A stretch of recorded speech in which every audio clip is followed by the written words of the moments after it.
Hello there, ladies and gentlemen, and welcome to another Cat's Nightmare with social3state. Today we actually have, unlike Monday, we actually have our two proper co-hosts. We have Ogre, Hello. and we have the amazing 517 sub Magic Bollocks. I'm not bitter, honest. Yeah, and I'd like to point out I did not pay for them.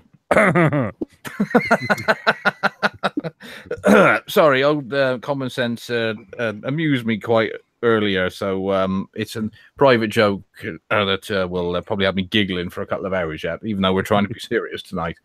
And obviously, we have social3state with us today. Now, sorry, I just wanted to, before we went on, she's having slight problems with her microphone, so she is roboting a little bit. Take the time to actually listen to what she's saying and then actually carry on with what we're doing. We will also try and slow down as well. If the chat cannot hear properly, I will boost her microphone and then we'll see how it goes. But just let me know how it is in the chat and we'll carry on. It's a problem with her microphone. It's nothing that we can deal with at the moment. Either get used to it or shut up. So, Telford, what more is there to actually really say? I mean, I've done 3 videos on it so far. I've still got 1 more to come out, which should be for tomorrow. So I'm going to leave it to somebody else because I feel that I'm really trying to kill this because it needs to be put out there as a story, and it's just not. Well, I haven't spoken about it at all at the moment. And it's not because I'm not interested in the story, it's because I suppose I've been looking at the other angles of it with regards to how the alt-right are treated, or you know, conservatives have been treated. And my angle from my own experience is that I've been too afraid to cut to the police with regards to a migrant rape. And I think that with what's going on at the moment with regards to conservatives coming over to the country, we're going to see a lot more people too scared, or victims too scared to come forward to the police. Yeah, I mean, I think that's one of the main things that's actually happened in Telford, though I think it might be from a slightly different reason with Telford. I think it may be the reasons that if it's been going on for as long as it's been suggested, for around about 40 years, then it may be a case that there may be some people that are not willing to take the cases forward. Now, I'm not trying to say I have any information on that. I don't. But if something's been going on for 40 years, there must be some sort of institutionalized practice that's going on there to keep it going. Of course, yeah. So I think that might be one of the main reasons why some people might have gone forward and actually talked about what's going on. I mean, if you talk to any of the like Bernardo's, or you talk to any of the children charities that are out there, they say it's all just the tip of the iceberg. They've heard it all before. They're carrying on. They're trying to do what they can, so to speak. But it just seems that the authorities themselves, the council workers themselves, the police in itself, don't seem to actually be able to, I don't know, finish, should I say? They don't seem to actually be able to carry on and convict anybody. They seem to be able to find where the people are and get them into custody and things like that, but they don't seem to actually be able to convict anybody. As I said before, 200, and out of that 200, only 7 have been convicted. It doesn't even make an 8% bloody conviction rate. What's the actual reason that they've only managed to convict 8? Lack of evidence, as far as I'm aware. They can't confirm that they were actually being sexually exploited because they used to call people boyfriends. Lack of investigation. Well, there is that into it as well, but the main reason why they say it officially is because they say that they classify them as boyfriends. It's the same thing as that, unfortunately, that Lucy girl that I've talked about before, the Lucy Lowe. She can't have any sort of justice for her being sexually abused and having 2 kids forcefully from this 27-year-old that was doing stuff to her and killed most of her family. She can't get any sort of justice on that side of it because they classify him as a boyfriend, even though at 25 he was having sex with an 11-year-old and got her pregnant at the age of 14. But apparently they're boyfriend and girlfriend. Why are they not going through the rape route with regards Statutory to rape. Yeah. Statutory rape. Because they're from a different country. They don't understand our laws. So that's Oh my lord. Look, sometimes I understand where they say ignorance of the law is no excuse, and a logical person would hold their hands up and say, "Are you kidding me?" The laws in Great Britain would more than fill this room floor to ceiling with the text of them. Same with the United States. It would probably fill half of this house with the law books. So I don't really buy into that.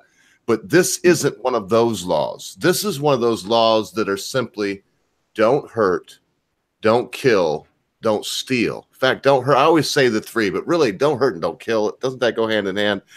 So I think that you would have to say don't kill. Just don't hurt, don't steal. When you have sex with an 11-year-old girl, you're hurting her. And I don't just mean the physical thing, even though I'm sure that's uncomfortable and unpleasant also.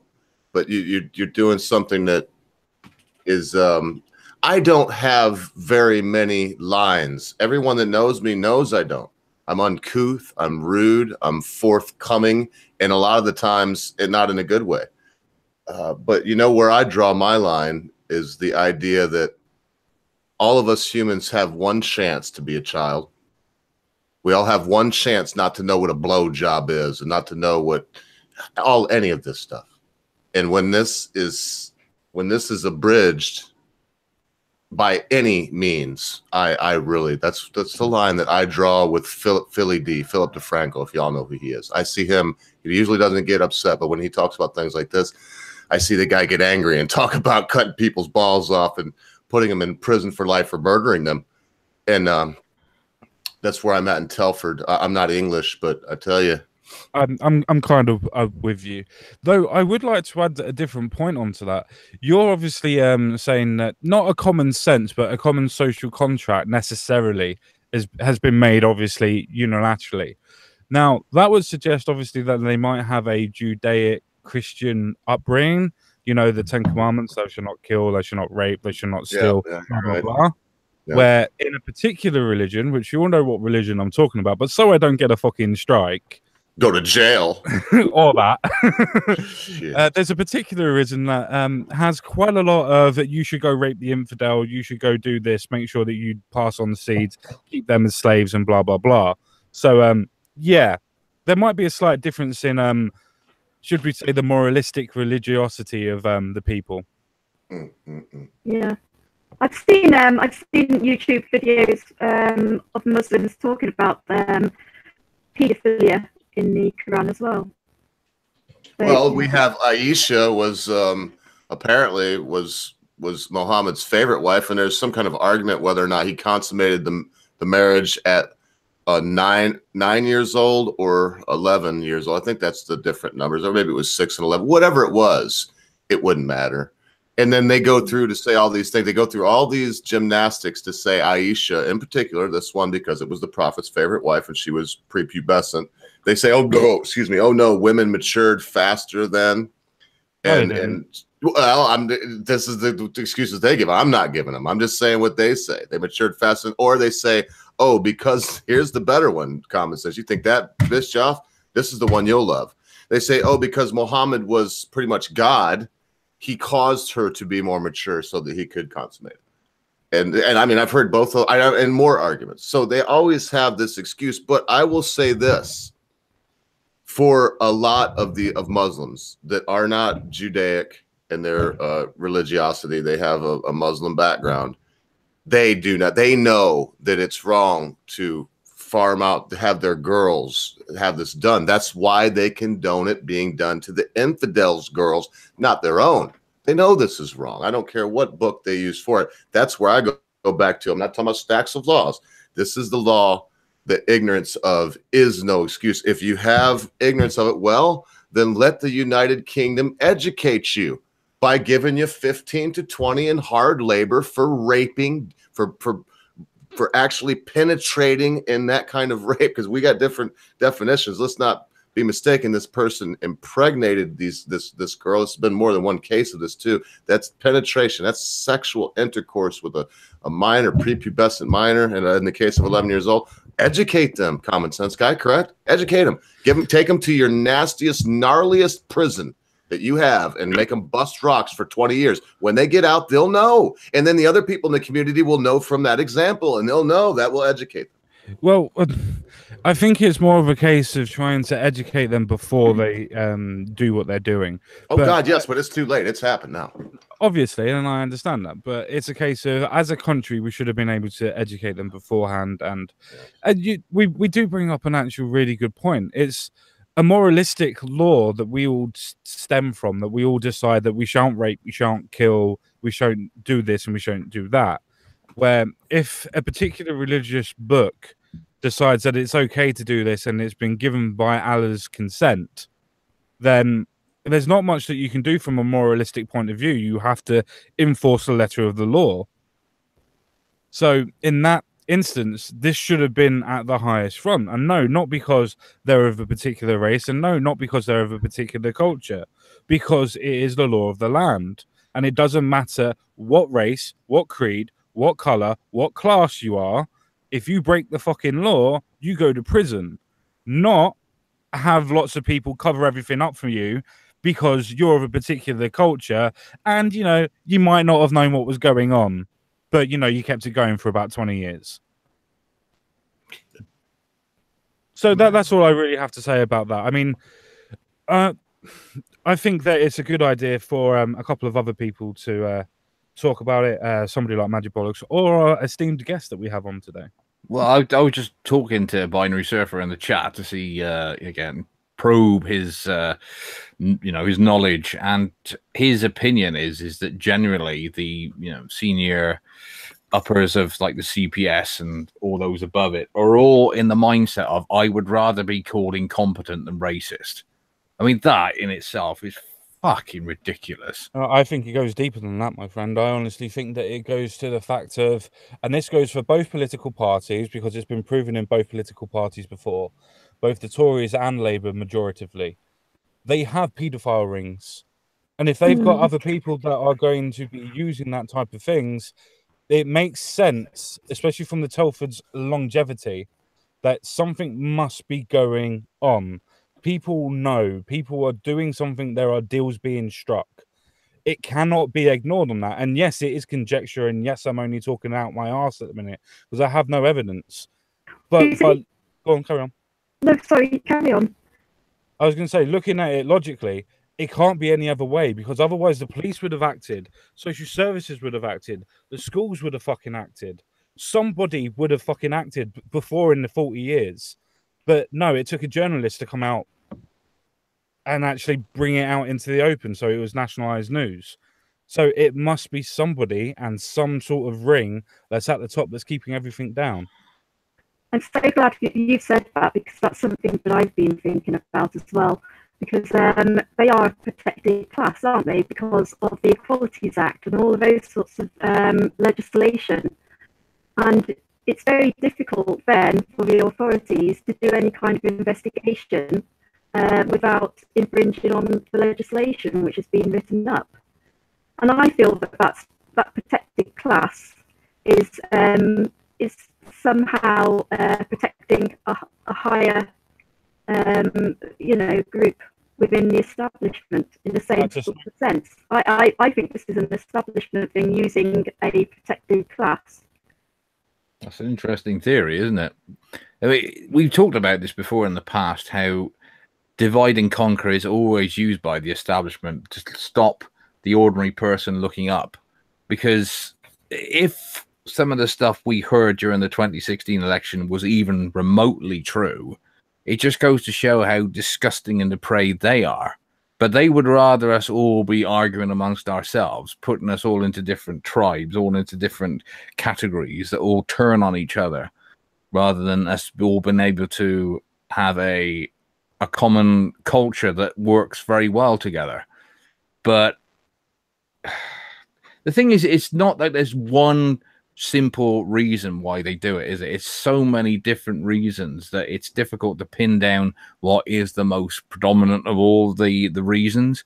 I think binary has got a point. I think there's a lot of idiots in senior positions, very comfortable positions, probably earning late 5, early 6-figure salaries. I don't want to rock the boat. I like this job. It's easy and I get paid shitloads of money. So I don't want to potentially lose this lifestyle by actually doing my job and saying this group of people are systematically raping young white girls. But also I think common sense does have a point, is that it's happened on such a grand scale over such a long time. It can't possibly be just called pure incompetence. There's got to be higher levels of cover-ups, and especially from left-leaning parties, because they know where a lot of their future voters are coming from, don't they? And they definitely don't want that boat rocked, do they? I mean, the very fact that it's also mainly happening in Labour stronghold areas as well. Do we have a Muslim rape gang in fucking Kensington and Chelsea? Do you have Muslim rape gangs down in Dorset? I don't think so. They're always in the areas where traditionally the working class have basically been left to rot, effectively.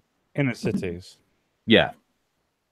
Yeah, I mean, you make an excellent point. I mean, I'm just going to say this rather than typing it in the chat. Binary Sofa, if it was any other normal cat's nightmare, then I would let you straight come in. But I think having 5 people would be a little bit out. And we're only really talking about theory at this moment in time. But the main thing that I want to point out is exactly what Magic Bollocks has just said. It definitely is a conjecture of both. But I think it's a case of the reason, if somebody was interested in doing something, it got quelled and squashed. Simply because it can't go on for that length of time. It can't have so many people that know what's going on and doing nothing. The police can't be that corrupt. And if they are that corrupt where nobody would do something from the lower down, obviously, then there's no point in having the police.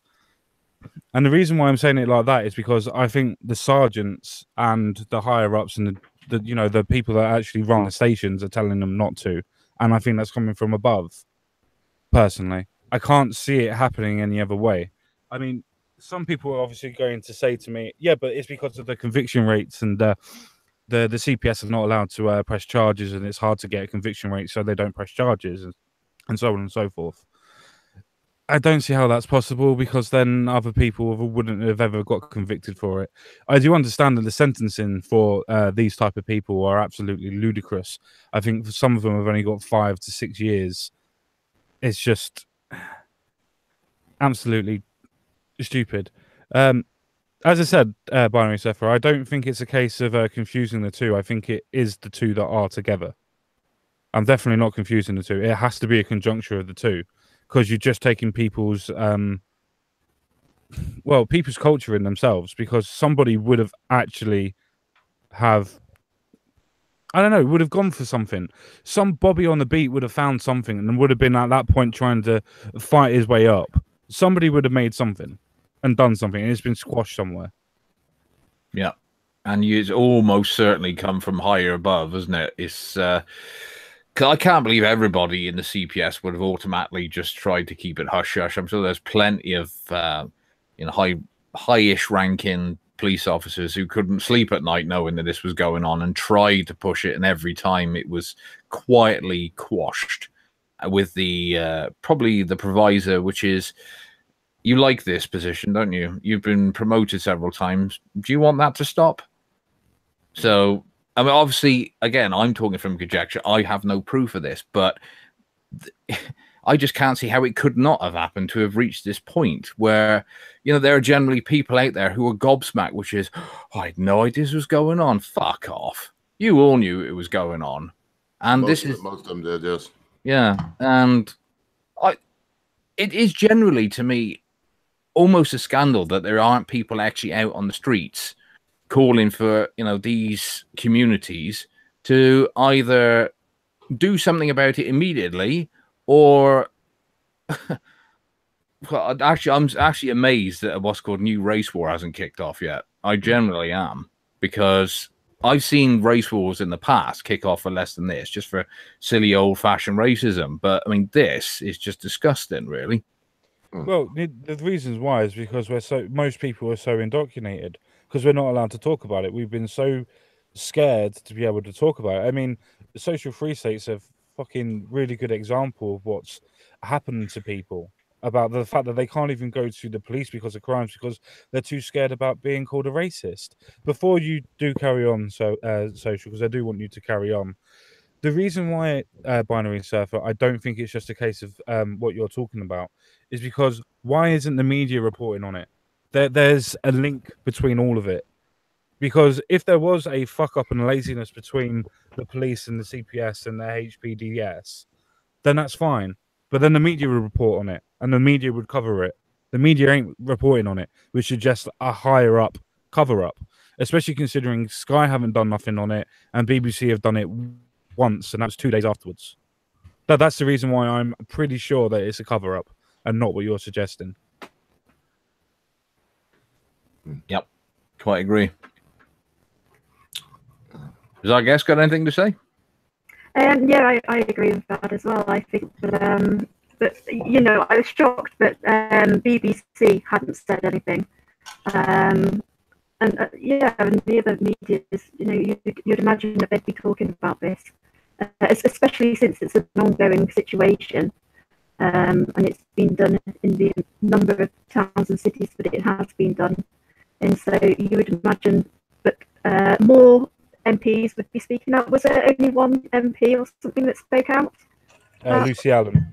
That's it, yeah. So you would imagine that they'd be, you know, hammering at it by now in Parliament, and they're not. No, because Lucy Allen, even though she's hammering on the fact that these things are happening, she's still even trying to suggest, even when she's gone onto the BBC herself, is still trying to suggest that the white girls might have suggested themselves towards these men because they call themselves boyfriends and girlfriends. Not the fact that they sit in taxis outside of schools and pull them in and collect them from the school or anything. It has nothing to do with that whatsoever. And of course, the adult men would have, you know, initiated that sort of language. Not with girls, surely. Exactly. I honestly don't think that well, at least most of the girls, at least girls at the age of 11, are not going to know what they're doing for boyfriend and girlfriend material with a 25-year-old or a 24-year-old. That just doesn't work. That's like thinking of a 14-year-old going with a baby. But that's the age difference. Yeah, the language used by the girls has just been initiated by the men, and the MP should know better than to suggest that you know, that because of the language which these children used, then, you know.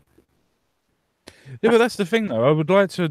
I mean, obviously, I wouldn't be able to speak to any of them. I wouldn't want to properly either because I'm not diplomatic enough. Probably, I'm probably just cut straight to the point. But I would love to ask them, and ask in general, especially the police. Did they always speak like that from the age of 11 and onwards? Or was it a case that now that they've got addicted to all the drugs, now is it a case that they've got addicted to the booze and everything else of that and been passed around like a cigarette? Do they now talk like this because they've got used to it and it's their defense mechanism?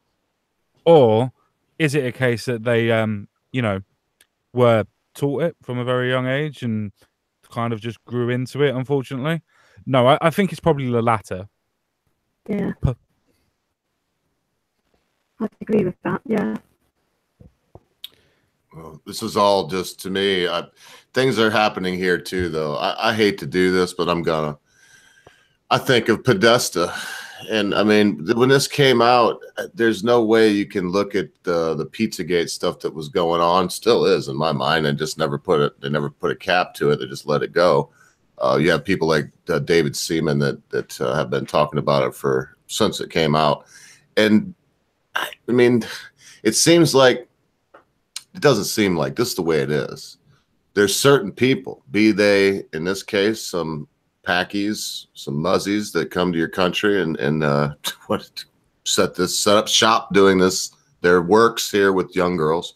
Or if it's in the case of Pizzagate, very, very powerful people You know, who they have emails to John Podesta saying, "Oh, the kids will be ready in the hot tub." You can't even for that one. You don't even need a code. You don't even need a code. Talking about how friendly they are and stuff. You read, I mean, and you put it with everything else. You juxtapose that with all the other stuff, makes you want to puke. Didn't do nothing. Did nothing. Well, it's funny that you bring up Hollywood and things like that, because they were obviously going on about the casting couch. Now, if you talk to anybody about, I don't know, what's his name again? I can't bloody remember him. Corey Feldman? No. Milo. No. Milo Yiannopoulos. Milo Yiannopoulos. If you talk about him and his famous or infamous interview with Joe Rogan, yes, the young boys are passed around like Twinkies. Yeah. Does that not suggest that there's a pedophile ring in Hollywood in itself that's never been mentioned, but it's okay for a Me Too because it's come out into the open? One might suggest that there might be something that needs to be dug a little bit deeper for child actors and actresses. And if it's brought out in Hollywood, I don't know. Maybe it'd be brought out in the rest of the world. Wait, no, sorry. Virtual signaling again. Never mind. Let's actually do something in real life. You know, like actually arrest somebody. Man. Sorry, I get really annoyed with this. Well, me too. But you wonder what it's not going to happen. I mean, there's so many instances because we could think about where we have this. What we were talking about there with the guy that made the tweet about where's the truck of peace when you have this gay pride parade or whatever, and all this other stuff, and it goes to jail. You dankula. I mean, all these things. You could go to the guy that's just growing a plant in his backyard and agrees to sell that to his neighbors, and they use that however they use it. They go to prison. I mean, you look at all these things where you wonder, these aren't even laws. It's not like the laws that I was talking about and the ones that I believe in. These are some of those other laws that would fill up books and books and books and rooms in your house. It makes one ill because they turn a blind eye when it's whatever group. And this is an instance where you can honestly, because I was going to say it's an instance where you can see it's not always the elite ruling class, but it is, because it is the ruling class deciding to let this pack of scum continue to groom young girls. I mean, I'm reading this, it's like burn the house down with mom and daughters in it. I would think, I'm envisioning England like 300 years ago, and I can see the torches and pitchforks waving in the night. You understand what I'm saying, boys? I can see it. What's even worse about that story that you just mentioned?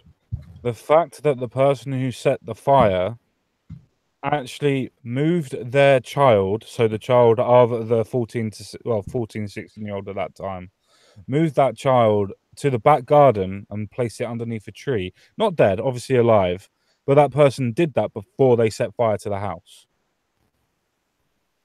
Yeah, they're terrible. You'd think they'd be lynched, and everybody involved in that they could even. I mean, the bad part about stuff like that, if there is one, is a lot of times when the investigations go in, some people that just knew someone that was involved end up going to jail and getting in trouble, even if they weren't necessarily involved, but they didn't say so, or whatever. I mean, I know that happens, a little bit overzealous prosecution. In this case, no, nothing. And once again, I just can't get out of my mind that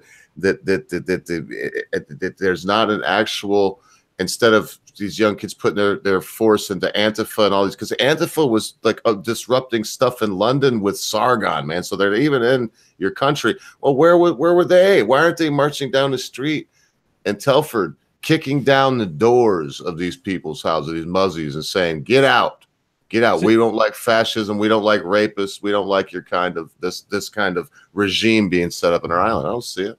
See, that's the reason why I did my video, Telford, Feminists Assemble. Feminists Assemble. That was awesome, by the way. Thank you very much. It was literally a case of use your platform for fucking good for a change. Instead of trying to perpetuate the idea of a fucking pay gap, whether it exists or not, we all know it doesn't, but just for the purpose of, playing the game, it doesn't really matter on that aspect. There are actual people that are being raped, little girls that are being raped by a patriarchy that is obviously having a level of oppression that is stopping them from being able to get any sort of form of justice. And yet you won't do anything because, is it a real life problem and you're scared of that? Or is it a case of you know, your religious dogma telling you not to hurt the brown man? What is it? You know, try and help us here. Help us understand why you won't actually be a feminist. Why you won't actually fight for the rights of your female children. You know, don't even care if it's the blokes or anything else like that. It's not even male children that are being hurt. This is literally a feminist issue. Right. And you're not actually feminizing. Remember we talked before about the suffragettes, didn't we, Common Sense, saying about how they're so praised these days, except they failed to mention that they didn't actually give a shit about the ordinary working class women. They just wanted the property owning females to get the vote.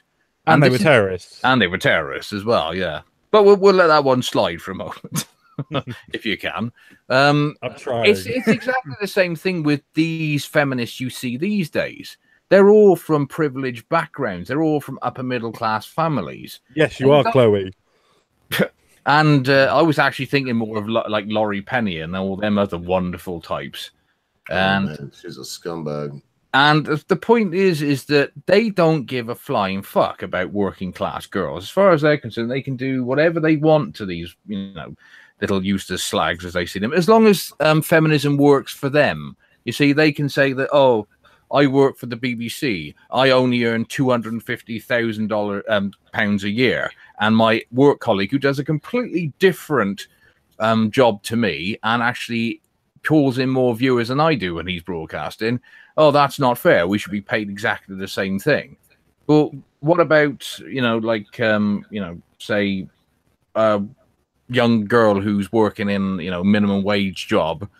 What about improving, you know, their life? Oh, fuck them. As long as I'm nice and comfortable, and as long as I can carry on spewing my poisonous ideology to the world, who cares what they think? And if a load of people with brown skin are raping a load of people with white skin, who cares? Because we like to, we can't stand the white working class, so, you know, let it continue. And it's just after all, we imperialized people and we had an empire, so we probably deserve it.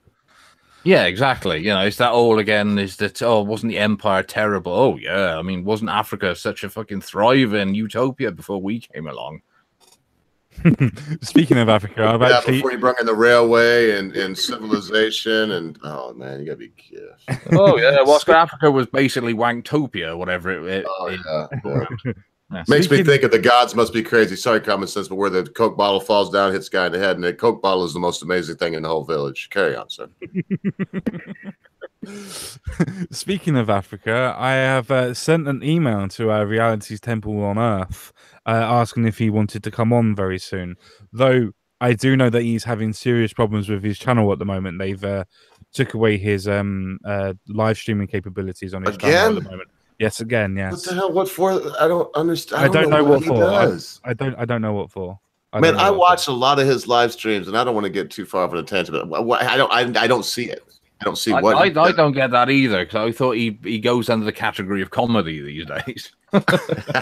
Well, it's always, hey man, I love the guy and he knows it. I mock him right there in the chat, but it's always partially comedy to me. I mean, he says some shit that people think I come out of left field. Turn on my brother, man, Snub Nub. Yep. He's absolutely crazy. But I wouldn't say that he should be censored in any way. I mean, there's no way. Nobody would really be censored, not unless they're actually calling for arms and action. Never heard him say anything like that. No, I've never heard him say anything like that. I've heard him refer to white people as gray meat and ghosts. What? Devils and ghosts. And pink devils. Putting the pink in the devils. Pink, that's another pinkies. I mean, because you know, the white people shouldn't be called white because white's a holy color. You know, it's a divine color. Yes. So then devils are pink. Pink. Anyway, we're going off on a fucking major tangent. Social3state, why don't you take us into a little bit of somebody that's been in this type of situation and kind of educate us a little bit on the reasons why some people might not go to the police or why you think they might not go to?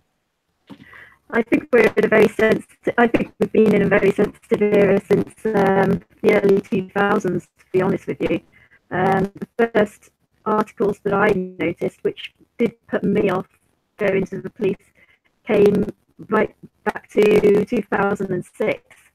And I think that when you're reading about young school children getting arrested for asking to be seated in an English-speaking group and they were arrested for racism, then how on earth can other children, school children who are being raped, go to the police when a little girl's getting arrested for asking to be seated with another group? I mean, it's just unbelievable that you can even. That seems to be like a warning towards those little girls in coming forward, especially when you consider everything, how far back that was. That was 12 years ago that arrest was made, and then there's been, it's been volatile within society and culture since then, and that will, with no doubt, prevent children, vulnerable children, coming forward to the police.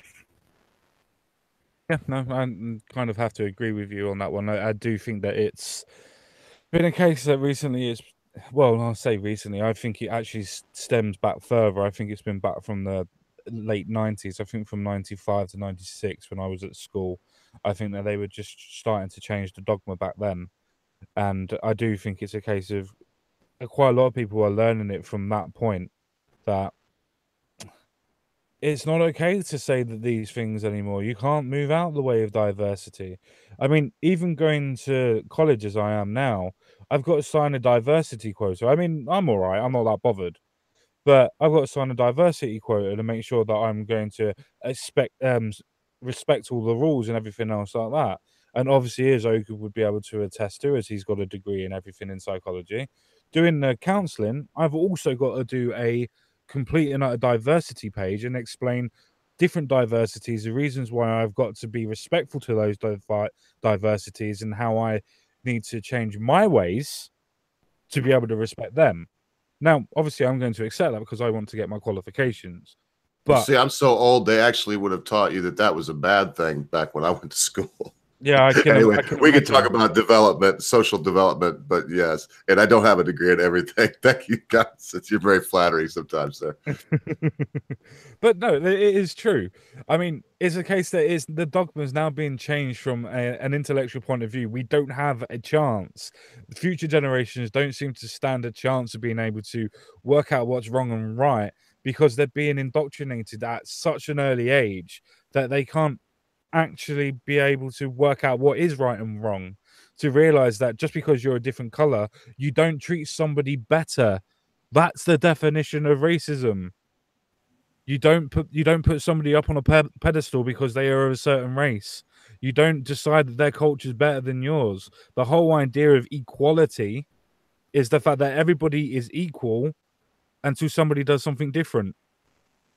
And surely that makes people feel resentful, which is causing this whole populist movement going on.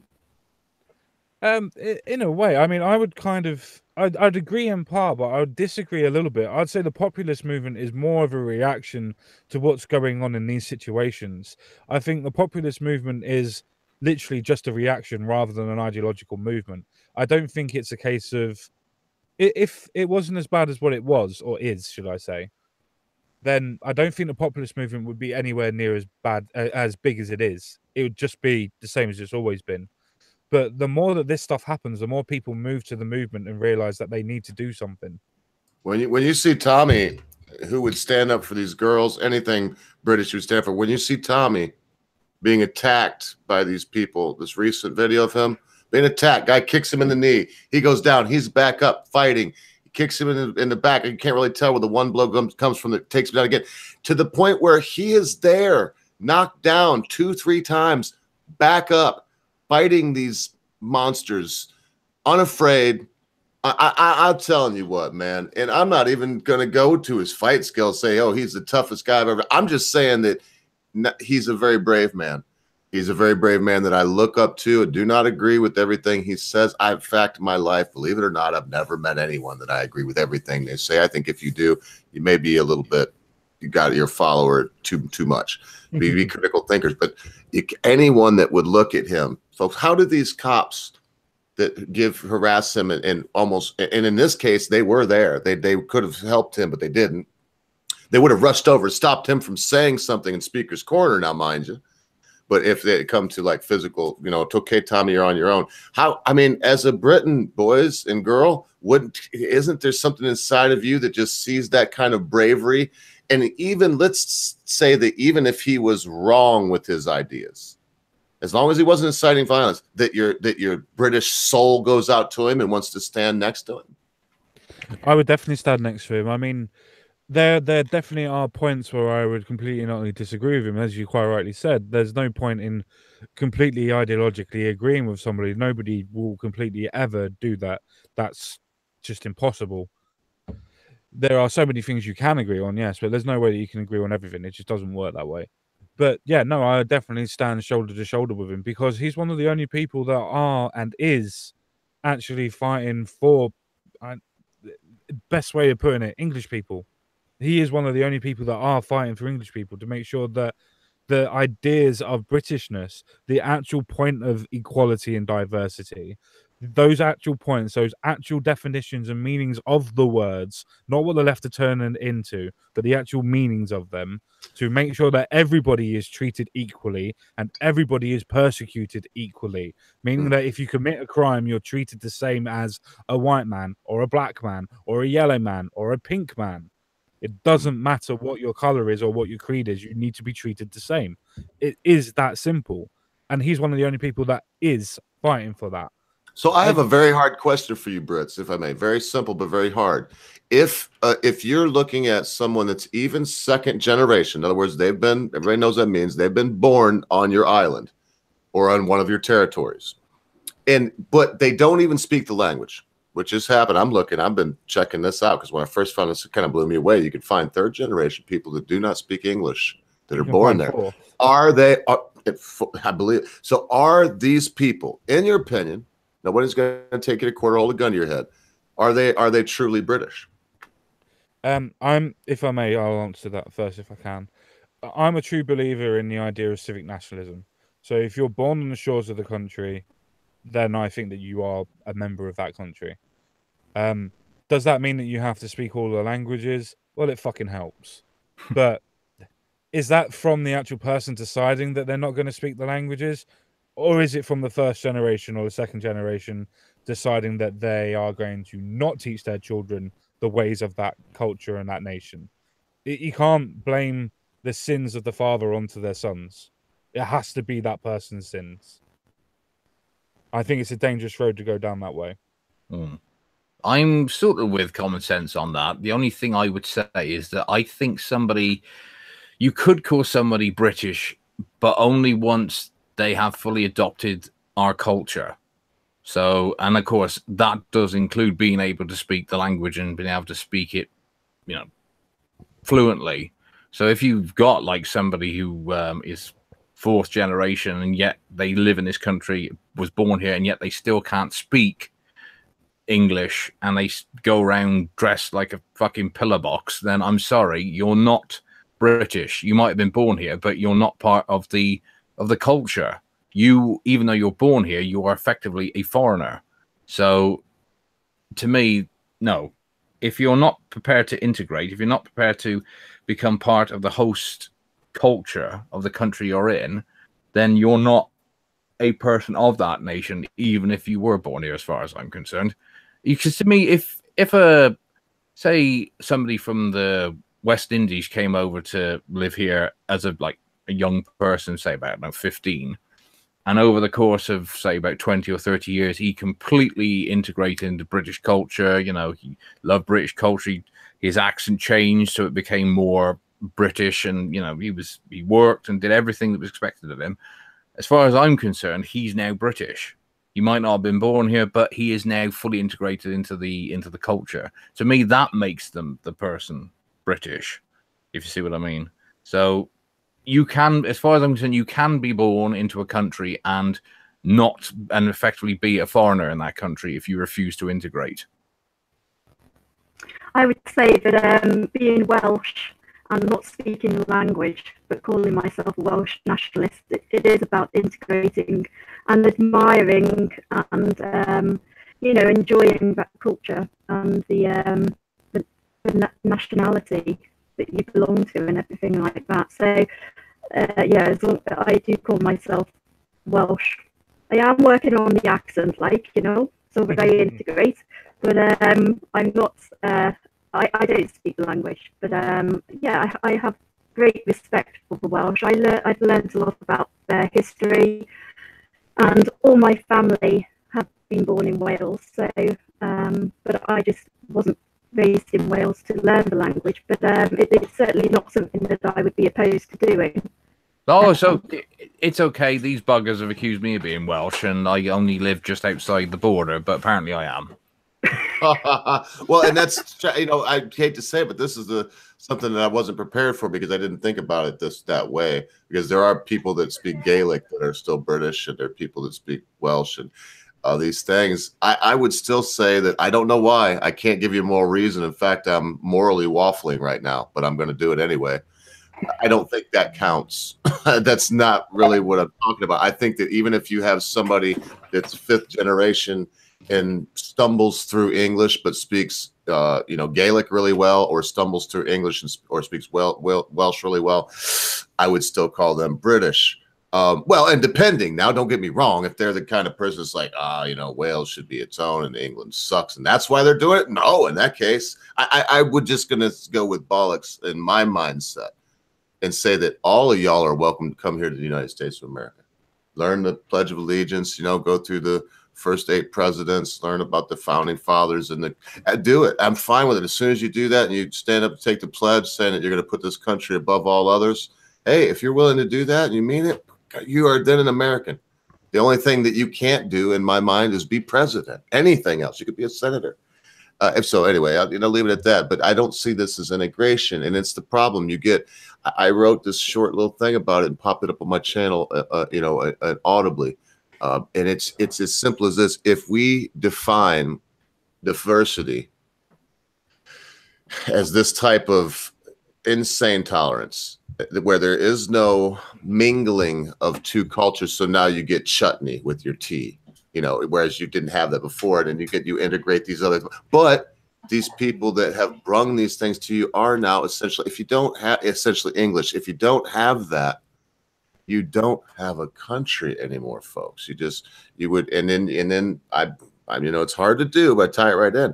The people around Telford, and then I got a list from, I'm trying to remember who it was, from someone that showed all these other rape gangs that are all throughout the country.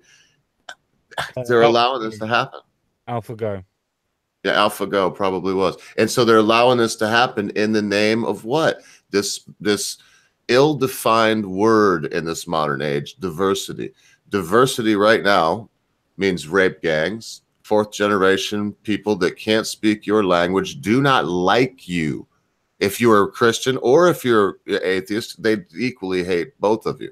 I mean, I see this happening in your country, man. I must have been AlphaGo. I think they said 2060. So I'll be very old. But a lot of people listening to us right now or in the subsequent re-watches, they're going to be our age and younger and just a little bit older. And at that point, if it goes the way it is now, it will not be England anymore. And I guess they'll have their diversity. Be something else if that's what changed the island after 2,000 years, man. It was just 40-something, 48 AD when Julius Caesar went over there and y'all gave him hell with the chariots and stuff. And the Romans found out the hard way that there were a lot of people there on that island that just didn't want to have, Rome come in and give them bathhouses. Yeah, I mean, I would probably say that there's little bits and pieces to add and to subtract from that. I mean, the sensationalized figures for 2050 and 2060, I don't honestly feel that there is enough Middle Easterns to be able to do all of that, especially with localized birth rates anyway.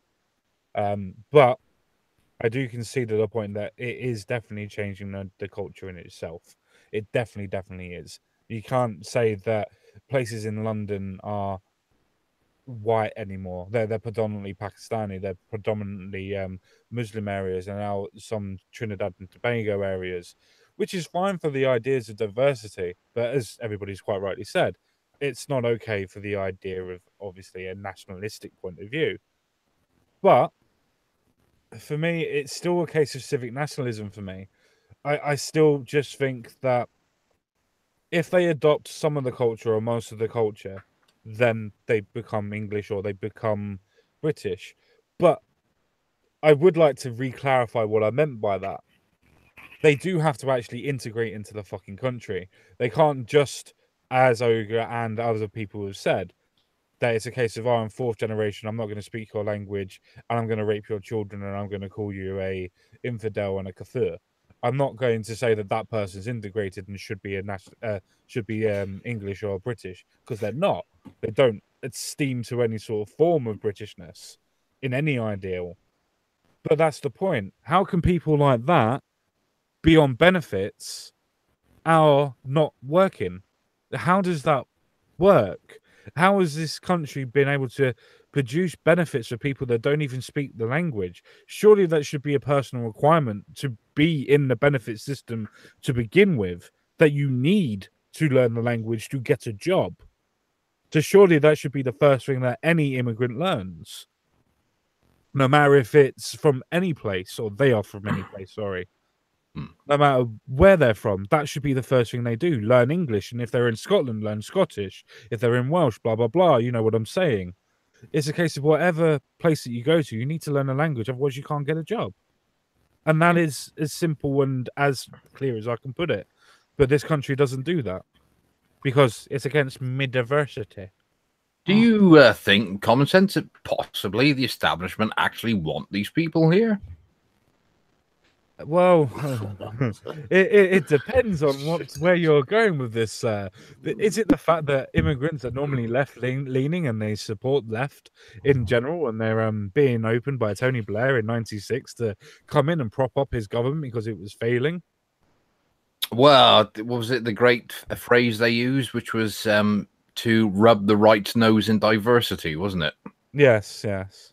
I mean, obviously, Tony Blair was probably one of the best establishment shills we've ever had, due to the fact he was, you know, supposedly, you know, the great man who revived the Labour Party and turned it into an electable force. But when you see what he actually did, the legacy he's left, I mean, I don't know if this country can ever actually recover from the damage, because as soon as he threw those floodgates open, I mean, okay, in 2004, when the Eastern Bloc countries were allowed access to freedom of movement, but it's of the 350,000 we currently get gross a year,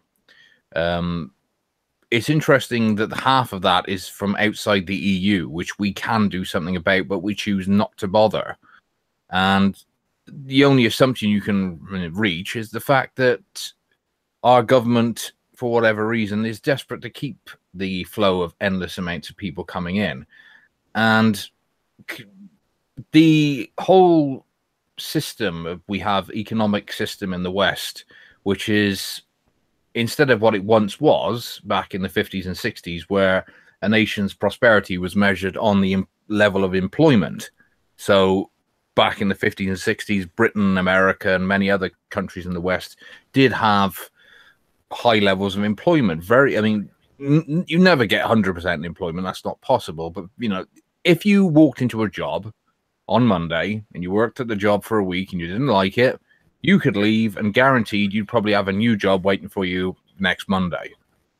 But gradually, as they decided to abandon gold standard and they decided to go with this whole fiat-based economy, which is GDP can only grow by increasing the amount of debt that each individual takes on.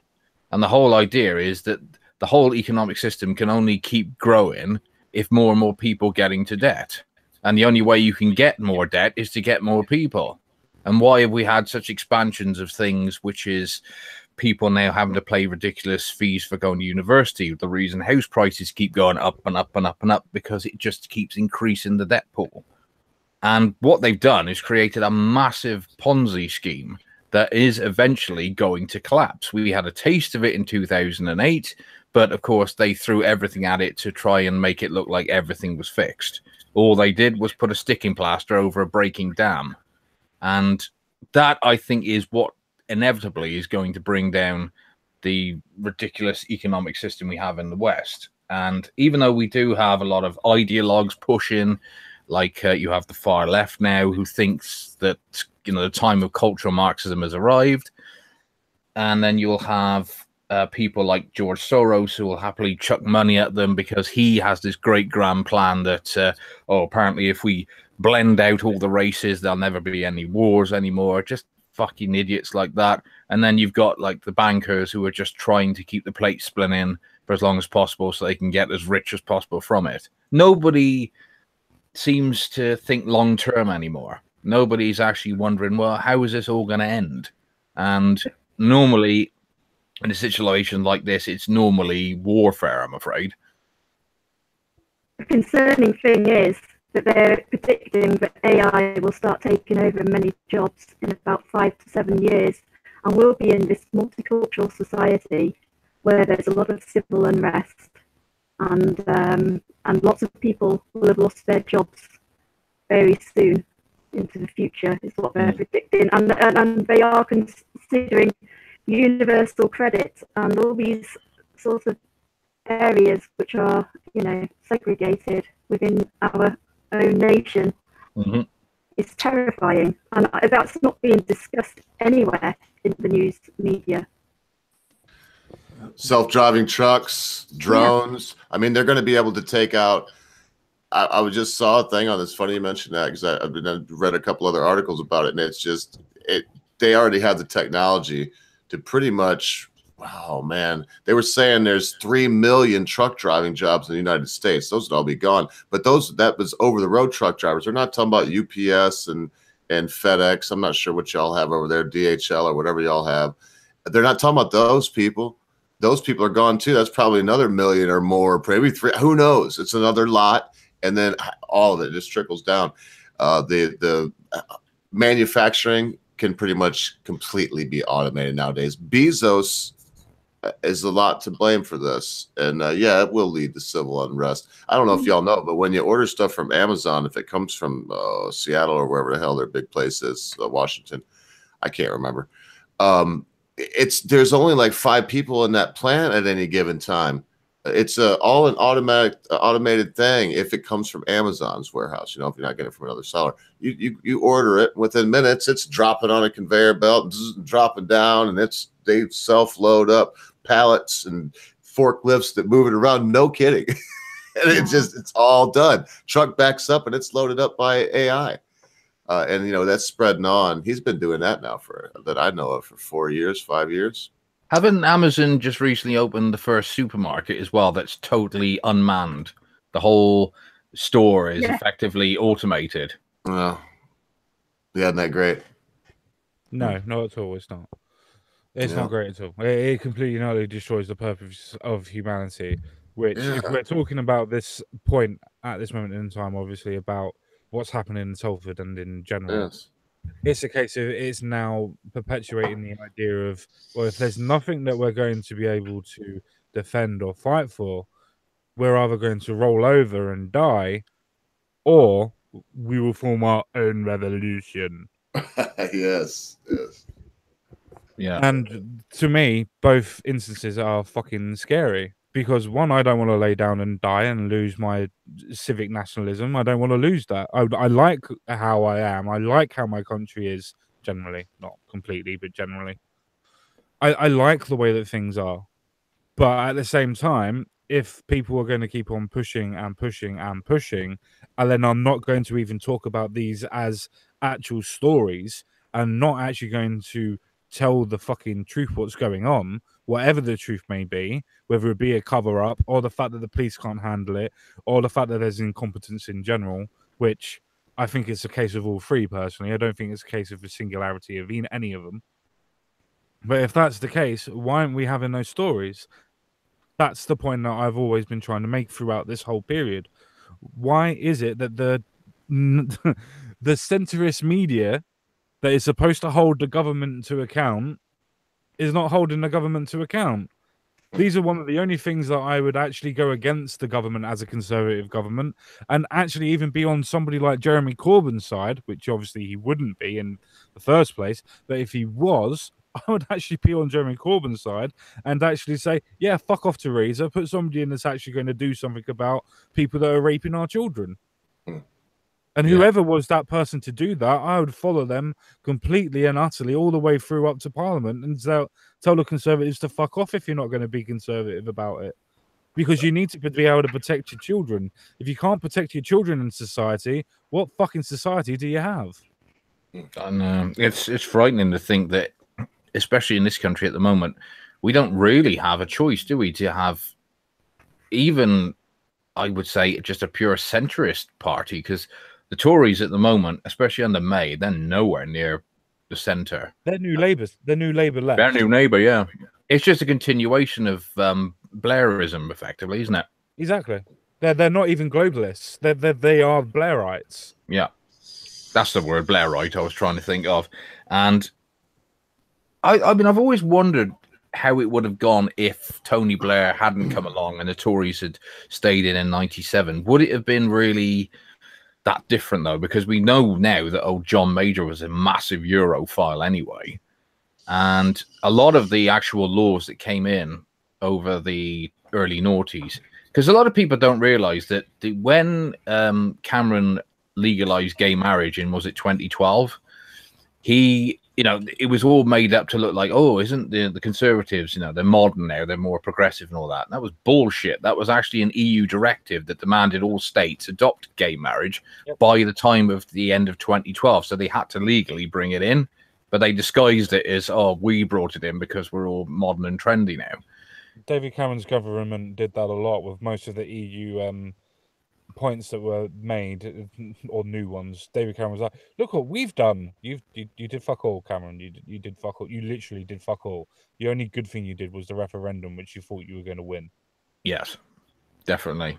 And it's the fact that both Labour and Conservative now, I mean, all right, maybe less so with Labour now, Corbyn's got hold of it, was they just became complete establishment. They were working in the interests of the politicians lining their own pockets by basically sucking on the corporations' bell ends and just doing the bidding of the EU under the excuse of, well, we can't stop it. You know, the EU tells us this law and we have to abide by it. And that's why I think a lot of them love the EU, because of the fact it basically is their great scapegoat. Laws change, regulations come in, oh, there's nothing we can do about it, I'm afraid. The idea of them actually being accountable to the average British voter scares the living shit out of them. Plus the fact that when, like, most of them end up doing, you know, failing or getting voted out, they would then have a nice big gravy train to jump onto. You'll find a lot of ex-politicians in this country screaming blue fucking murder that we're wanting to leave the EU. And why? Because their EU pensions might be put at risk. Here's and I a just quick question. What's that, mate? Before, obviously, we go on a complete and utter tangent of Europe, here is a quick question, though. Do you think the directive from the EU is the reasons why we can't talk about migrants and migrants' process and policies and things like that, from the way that Germany wants them to integrate and, you know, be friendly to everybody? Or do you think it's a conjunction of the two, or do you think it's UK policy? I have a theory. It's definitely EU. It's definitely EU through Human Rights Act. She actually answered that better than I could. Yes. Yep. Go on, social. Elaborate on us. You've got to follow the Human Rights Act, and all legislation is drawn up in with guidance of that. And I mean, even through the court system, the judges have to consider the Human Rights Act, which is based upon the European Convention of Human Rights. Yep. You have to consider all those articles of the human rights, and that's one of the reasons why I think that people can't come forward, because there's the Equality Act, because the Human Rights Act came out in 1998, I think it was. 99. And all the legislation before has to be interpreted with in correspondence to that, I think.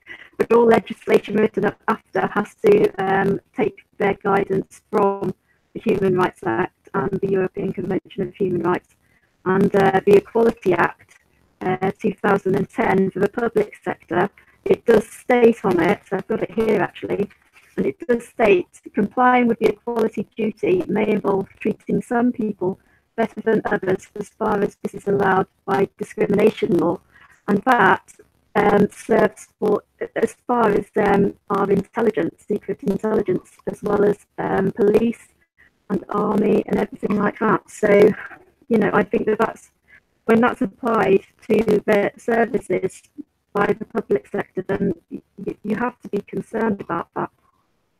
Yeah, no, you're definitely right on that one. I mean, obviously, you know a hell of a lot more about, especially the Equalities Act, because you would have used it obviously from previous experiences. But no, you're definitely right on that aspect. It definitely. I had a theory on the fact that I think it's from the EU's directive, because. But it's interesting that it uses that you consider the secret intelligence services as well, because that will probably, you know, explain why there's this resistance against conservatives or the alt-right at the moment, and you know, consideration has been taken away from Islamic terrorism, in my opinion. Yeah. I'm just going to quickly take this point to address the chat. Unfortunately, due to Social 3 State's mic situation, she has a shitty mic. I'm just going to say this at this moment in time. Get over it or just don't worry about it. Either or, it's your choice. There's nothing we can do about it. Just take your time and listen. She's making excellent points. Please carry on. Well, that's it now. That's me done. Damn it. But no, I do completely not agree with you. I do think it's actually the case of since we've opened the doors completely to the EU, which was round about 2000s for me, for the EU that fucked everything up when laws were being changed left, right, and centre, especially from 2002 onwards. But 2000 for me is when everything started to change. The directives were being changed and everything was coming from the EU rather than the sovereign states. I would actually argue, common sense, that it's changed when Maastricht came about, because we should have had a vote on that. Yes. Yes. Good old John Major, wanker. Yeah, again, tosspot. That's probably part of the reason why they wanted old Thatcher out before Maastricht, because, like I said, it was planned years in advance, and they knew damn well she would not implement it. Oh, definitely not. She would definitely not implement it. She was, though so many people dislike her for the way that she treated certain people that were always on strike. There's no other way to fucking say it. I'm sorry, especially for people up in the north. But for people that are always on strike, for the way that she treated you, yeah, okay, fair enough. Not all of it was proper. But if you're going on strike almost every other week, you kind of expect a reaction. Yeah. It's hard, isn't it? Because I don't know if you're the same, but I grew up in a household that I was constantly told how evil that woman was and how much damage she did. So to reach this level of life and begin to actually appreciate some of the things she did, it's hard to actually start liking someone that you were, you know, for years you've been told to hate. It's an odd experience. But that was the point of leftism and his point, wasn't it? You have to, I mean, not you yourself, but we have to remember in general that she took over from Heath, which basically was the whole idea of socialism.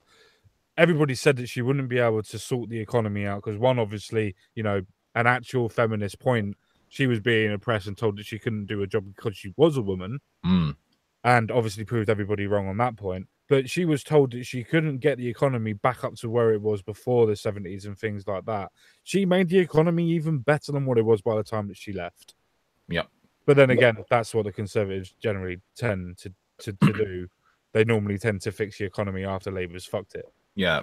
I mean, one thing I will give her is that she was very much couldn't stand women's lib. She actually said that I owe women's lib absolutely nothing. You know, I got here purely on meritocracy. You know, I got here through my own sheer willingness and hard work. And, you know, that I have no problem when anybody, regardless of their gender or I hate that fucking word for their sex or their skin color or anything. If you are the best person for the job, you deserve to get to the top.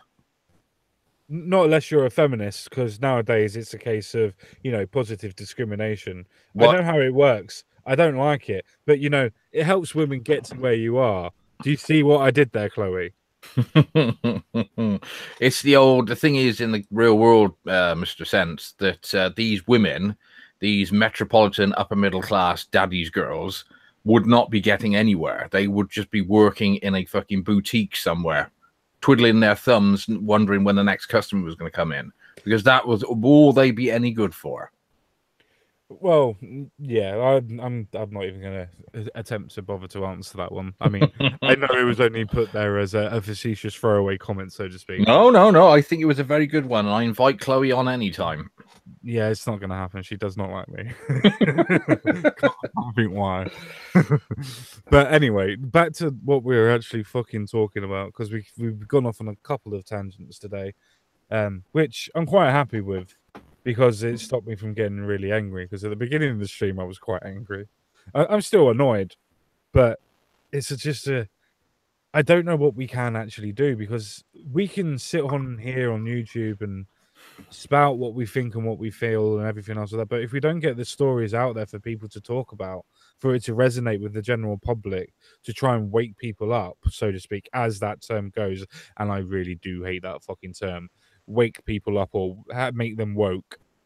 I really hate that term. But that is what we have to do. It's a case of people that are so far on the left need to listen to these stories, listen to the girls' stories, and find out that it's not a case of being racist. It's not a case of trying to destroy their culture and saying all of them are horrible. That's not what anybody's trying to goddamn say. People are actually saying that if you are of a certain race and color, it shouldn't stop the fact that you get arrested for committing crimes. It's okay kicking Henry Bolton out because his missus said that Merkel, Prince Harry's new wife coming up, is going to have a black seed. It's okay kicking them out of the party and them out of politics in general, but as soon as somebody's raping an 11-year-old, you turn your back. Why is that?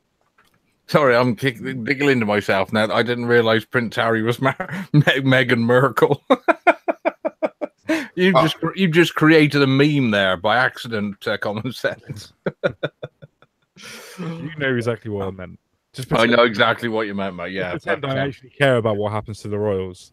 Well, yeah, exactly. It was a bit. I mean, I agree with you. We had that discussion, didn't we? We had a slight disagreement because I was saying that he was gonna be forced to stand down because of the very fact that certain behavior you can't do when you're supposedly a leader of a political party. I mean, he wasn't suitable for it, but that's irrelevant. But I don't know what we really can do, because if we take to the streets like someone like Tommy Robinson is doing, going to Speaker's Corner, we're going to get arrested. We're going to end up with criminal records, and we're going to find it very difficult to support ourselves. And that's how they destroy people's ability to speak up, the fear of what will happen to you if you do speak out. And that's what I think all this hate speech bullshit was always brought in for, because it's such a useful tool. Because how do you define hate speech anyway? They don't even define it themselves. It's, if somebody does something that's not illegal, but the victim claims the perpetrator has offended them, it might be classed as a hate crime. But you've already contradicted yourself. You said it might not be illegal. How can you be arrested for something that wasn't against the law? Because it's written that way, so it can be interpreted any way it wants to be interpreted. But no, you make an extremely good point. And I think, though a lot of people on the internet, and I'm talking about you, Mr. Metica, seem to be saying that, Sargon's idea is absolutely stupid, I don't think it is. I think it's a case you do need to grow an actual grassroots movement. If you want to change anything, you need to have a grassroots movement and actually have the people behind it. Because the old saying, obviously, is strength in numbers. You can't arrest everybody. You can't arrest over 700,000 people if you can get those type of people in, obviously. But you can't arrest that many people all at once. So go into those type of things where people are actually speaking and talking and saying that we need to talk about these issues. Those are the things that people need to start doing. I mean, Magic Bollocks has now got over 540. Yes, 540 people that are now subscribed to him. So he needs to go and start speaking in public. I don't really need a load of people shouting "Get back to Wales" at me, do I? I'd come talk to you. I'll come talk to you. I'll come help you. I'll be on the stage with you. I say, listen to him. He's the man who's supposedly all full of the common sense. I'm just the court jester, apparently. Sorry, you've got 548.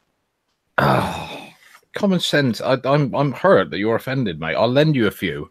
I'm not offended. I just think it's funny. I wonder what that cost him. I've already told Mr. Ogre. I said I borrowed some off Mad Dodge. Or did you get the link from him where you go and pay for the house? Is that how it worked? Oh, now, boys, you know my ego is delicate. I want it stroked. No, but I won't even lie. I've been watching it too, and I've got mixed feelings, man. I know you didn't pay for nothing. What I'm worried about is this happened to him. I'm looking at some things, and what I'm taking comfort in is that you got 1,200 views on Talking Bogs with Princess Buttercup. A lot of people probably seen that and loved it. But when it starts looking weird and you see numbers that don't match something, man, you got to start wondering what YouTube's going to pull on your bollocks. Well, yeah. To be fair, I find that extremely funny about some of my videos. Some of my videos have got over 1,000. I'm not many. There's probably about 5, I think, that have got over 1,000 views.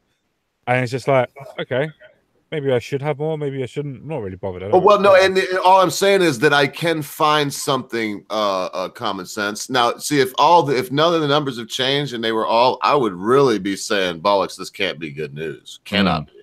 Right now, I'm leaning, because I'm trying to be optimist. I'm leaning 75%. It's just good news.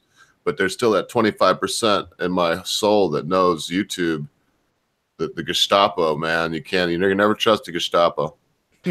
But the thing is, as you say, with Magic Bollocks' one, he's got over 1,000 people that have watched the Princess Recently. Bollocks. Yep.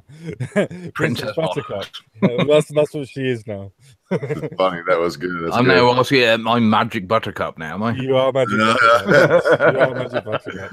I think it's Magic Bollocks. The thing is I'm glad that Common Sense is not the last video, the video before that he did on the Telford got so much interest, and it just shows, doesn't it, that there is a lot of people out there who are interested in this and are desperate to know what's going on, and they can't go to traditional media because the traditional media don't want to talk about it. Oh fuck, because they're all full of fucking ideologues who just like to pretend that people with brown skin do absolutely nothing wrong. So they've got to come to people like Common Sense to actually hear what's going on. Someone like Common Sense has to potentially risk himself at some point in the future, ending up in the gulag for attempting to tell other people the truth. Yep. While we're on that subject as well, for everybody that's in the chat, and obviously, you as well, social3state, I've also done a video today that explains that the BBC actually had evidence about this Telford raping and the gangs and everything. Actually had evidence. I'll link it in the description box as well, so you actually have it yourself. That there was a actual piece that came out in 2010, so 8 years ago, where they were talking about the Telford rapes and how they think that it's in a lot of cities, including Leeds, Rotherham, Manchester, Newcastle, and a couple of others, and to say that it's actually, they think it's in every city and it's not being talked about, and they don't know why it's not being talked about. So that's actually in the actual story itself as well. So please, as much as you can, not for me, I don't even care if you go to the video and copy and paste the actual citation, share that citation with everybody to prove the fact that the BBC are fucking covering something up. Because Channel 4 did a documentary on it. Yeah. They did a documentary on it, and they didn't put it out because it was the European and local elections. Yes. Exactly. Oh. So it never screened then? No. It's the same as there was supposed to be Susie Monkey actually told me this, actually. I don't know if she's about or anything else like that in a minute, but Susie Monkey told me this in one of the chats. She was saying that there was supposed to be a video going around about foreign boyfriends, and it's supposed to go into all the schools telling them that it's not a good idea to be part of the boyfriends and that with these type of people, because it had some sort of declared the race of the people. It was then toned down and then decided, well, yeah, it doesn't matter, we're not going to air it. So yeah, so as again, please share that sort of type of information. You don't have to share the video, just share the citation so everybody can actually understand that the BBC actually knew this almost 10 years ago. The reporter knew it from 2007, so 9 years. So just share it and let them know that BBC is actually covering something up, and they have done for years. Oh yeah, not the first time. But now we've got proof. But that's the thing. Now we've got proof. Can I ask our guest a quick question? Have you ever been approached by any mainstream outlet to do an interview or to talk about what you've been, trying to achieve? I've approached them, and they've said, I'll take a look, and then I never hear of them again. And I will contact them again, but I just don't hear of them. I think one of the issues which they have probably with me and many of the other victims of these, of grooming gangs. I wasn't a grooming gang, but because it's politically incorrect, and because of this, protective shield of these types of men, it angers us and infuriates us even more, and we probably come across as quite racist in our approach in how we talk about things, because we're just talking about things in plain facts, and facts are painful to people's feelings, so they don't approach me again. And I think that what I've noticed with other girls is that they have to really align themselves to a politically correct agenda when they do discuss this kind of thing with the media. They can't actually express the pain and hurt that they feel at all. They have to align themselves to the agenda, which again infuriates them and myself no end. It goes back to that thing about there's no one reason why things are the way they are. I was talking to Binary in the chat earlier on, and he was saying that he's worked for the Beeb in the past, and they are now just basically nothing but a huge think tank of Marxist far left thinkers. So in their eyes, of course, whitey is the oppressor. So if a Muslim rapes a white girl, he was doing it to fight back against the oppression. And it just, I just cannot understand how people end up with that ridiculous mindset. And I think a lot of it is because the BBC is just staffed by people like Laurie Penny and those upper middle class arseholes who look down on the working class of the country. They see us as barely human. We are, literally knuckle draggers who don't understand how wonderful their enlightened elite are. Isn't it wonderful seeing all these different cultures and races or intermixing? Yeah, it's great when you don't live anywhere fucking near it, because you live in Hampstead or Kensington and Chelsea, where the black population is less than 1%. When you see absolute fucking arseholes like Gary Lineker and various other virtue signaling shitbags who constantly putting out messages on Twitter about, oh, isn't diversity wonderful, isn't the EU great and all that. And yeah, when it's lying in your pocket, I suppose it probably is. But that's why I really, really, really do hope that, something when they had the Lads Alliance march through London last year, that was not, funnily enough, covered by any mainstream at all. They marched through London very peacefully. They didn't make a ruckus. I think the message from them was, look what we can do, the ordinary working class men together can do if we want to. We can mobilize in huge numbers if we want to. And I think that's part of the reason there was no coverage, is they did not want the rest of the country to know that a load of northern working class men could all congregate in one area at any time they want to. You know, they didn't do anything wrong. They didn't smash the place up. They didn't cause any. There wasn't any fighting, no riots, no nothing. But I think it was a subtle message to the establishment, which is, you can push us so far, and eventually we will turn apeshit. And I really do hope at some point the ordinary working class do, you know, find the willing to actually come down to London and fucking, you know, tear the place apart, because these people who supposedly run this country do not give a flying fuck about any of us. As long as their pockets are getting lined, they don't care. And it ain't the people we really want running our countries, is it?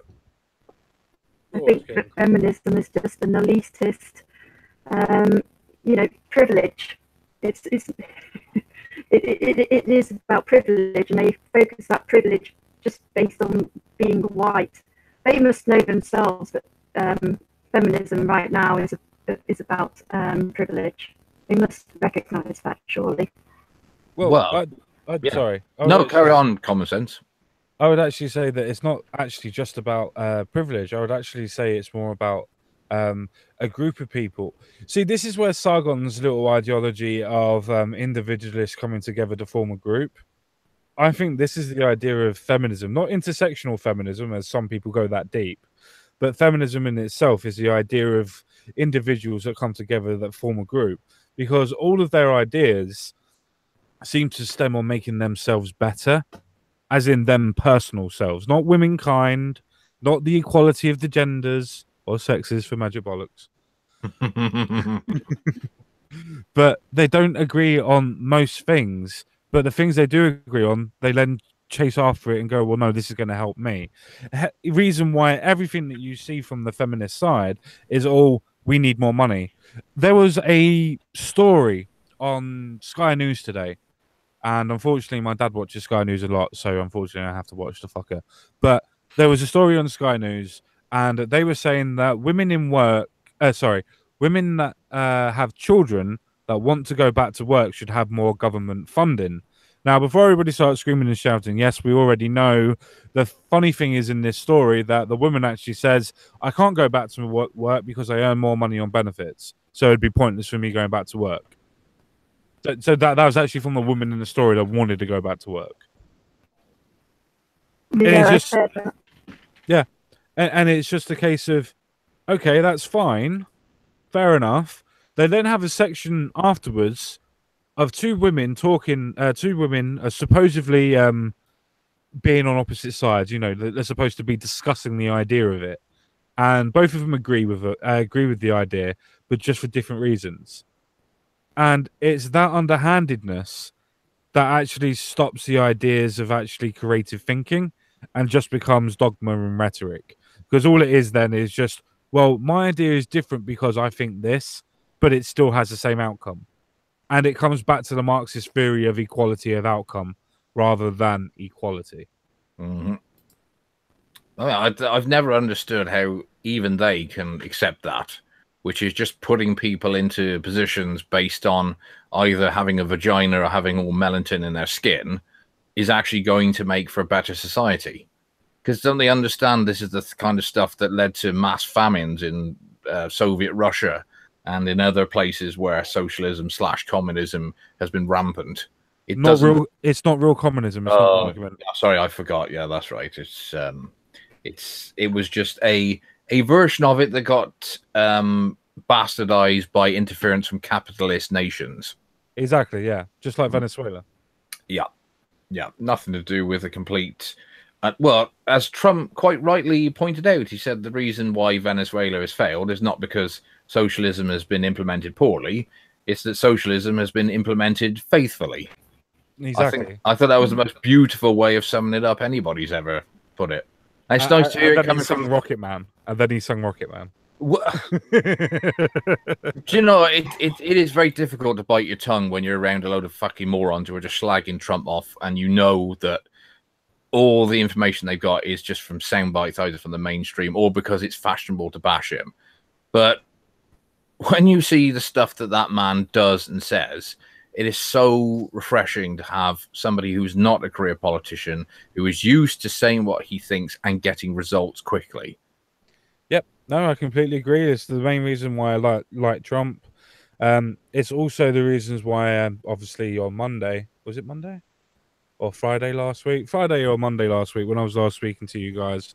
Friday, because then I had a conversation. It doesn't matter. Friday. We were talking about the fact that Kim Jong-un is now going to get ready to talk to Donald Trump and have a peace agreement, so to speak. I use that in inverted air comments. But it's the fact that he's the first person to ever get anybody to come and sit with him, as in Kim Jong-un. It's the first time he's ever decided he's going to sit with anybody and talk about it, or even suggest he's going to do it.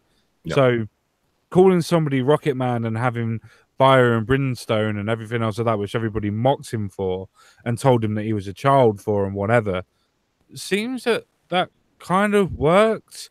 And now is actually coming to the point of, I'm not going to be able to bully this person, so I'm actually going to have to talk to him, and he's got bigger guns than me. Well, I think it was you who said that the reason it's worked is because dictators will only ever look up to other strong leaders. Yes. And obviously neither someone like Bush Jr. or especially fucking Obama, the world's greatest cuck, they had no sense of power about them at all. I mean, when you're getting butt fucked by Wall Street, it doesn't emanate that you're a particularly powerful man, does it? So when you've got this person who's come in, a very successful businessman who speaks his mind, doesn't give a shit, and is basically saying to you, you can, do all the threats you want, but look at the size of our nukes. Do you really want to fuck with us? It's going to make him realize that, you're not playing with a normal politician who will just, spew all the usual bullshit. No, this man is serious. And if he wants to, you damn well know he could wipe you off the map tomorrow. And the only thing that's saving your ass is the fact that China at the moment still seems to be the only vessel of communication you have with the world. If it wasn't for them, I think you would have been nuked a long fucking time ago. Yep. And I think that is the exact same point and the exact same principle that we need to take into our policing again. Yes. To the point of, actually, if you start fucking around and you start committing crimes, you're going to get hurt and you're going to get taken to prison. Yes. Simple as that. There is no giving with you anymore. We're not going to worry about mind your head as you get into the car or anything else like that. If you hit your head, you hit your fucking head. Sorry, you're a criminal. You've just raped somebody. You've just murdered somebody. You just robbed somebody on the street. You've just knocked over a 97-year-old man to get his shopping in a fiver. You kind of, scum. Do any of you and anybody in the chat have the feeling that maybe, because I think I might have mentioned this before, which was that businessman who was asked about what he thinks of the future of Sweden was, because he was a Swede himself, and he actually said that in his view the next Holocaust will be in Sweden. And what he meant is that eventually the people of Sweden, the indigenous people of Sweden, will vote in a party, a right-wing party that is so extreme that they will just bring in legislation that will allow them to forcibly remove the Muslims or whatever from the country. Either they leave peacefully or they will just be executed. So almost like almost like ethnic cleansing, I suppose. But what if it's the other way around? What if it's the Muslims that vote themselves in and they say that you Swedes got to get out or we'll kill you? I suspect at the moment, Mr. Ogre, they just don't have the numbers and won't have for Not at the moment. Yeah. But I think that the chances of the indigenous voting the right-wing party will come quicker than they could ever have numbers enough to take over. I see. Actually, that makes sense. That does make sense. Because there is that sort of theory that if eventually most of Europe is right-wing parties, they'll be able to bring in certain draconian laws that they wouldn't be able to bring in any other way, which is the nations will be in such a state because of multiculturalism and Muslim terrorism and, general division that the people will be begging for anybody to come along with a solution. A bit like, I don't know, early 1930s Germany, maybe? Yeah. I mean, I am very, very skeptical when people say about the draconian right and things like that that's coming in. But then again, you kind of look at it from a common sense point of view or a logical point of view or whatever you want to put into that point. And you look at it and you go, well, as far left as we gone, we need to go almost to the opposite to counteract it. Mm-hmm. Yeah, And it's that pendulum again, isn't it? I like elastic band, but Yeah. yes, it is a pendulum or a metronome, whatever you want to call it. Yep. An equilibrium that of sorts that needs to be manifested. Yeah. But yeah, so that's basically what's happening. When you go too far left, it gets counteracted, and vice versa with too far right. But where is the pendulum now, do you think, common sense? Has it reached its point and is on its way back, or do you think It's still got... not on its way back yet. Right. Yeah. It's not on its way back. The battle lines are still being drawn. The right is gathering its forces, so to speak, in its political allegiances. The left in itself is still so blind and thinking that everything's hunky-dory because it's got its head in the sand that it's not even going to see what's going to happen. And this is just a theory. I don't even have a clue. I don't even speak to anybody on alt-right or the right at all. It's more of a case of you can just see this happening. You've got people, as you quite rightly said, Magic Bollocks, that are marching in the streets to say we can do this if we want to. You've got leaders that are from Britain First being sent to prison and things like that under hate speech laws for speaking their minds and whatever. You've got MPs losing their positions of power because their girlfriends have said something, which is just ludicrous to me. How do you take responsibility for another person's failings? I've never understood that. It's like saying, well, my sister did it. Okay, your sister did it, but we're going to punish you. It's like, why? I've never understood that point. But these things are all happening and they're all stemming from the left. The left are perpetuating their ideas. They're not looking at what's actually happening to the working class. And basically, they're taking your money, giving you a slap on the arse and telling you we're fighting for the working man, and then paying a rich man to fuck you in the ass. Yeah. Yeah, pretty much. And it is...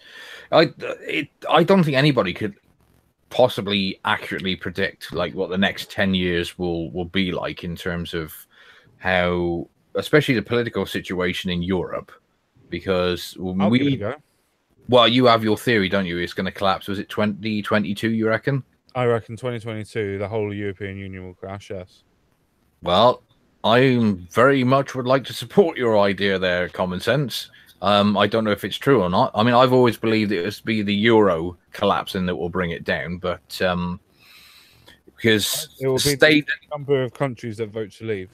It's the state of most of the European banks, especially Southern Europe. Like Italy is a basket case, Spain's a basket case, and places like Cyprus and all that, they're all fucked.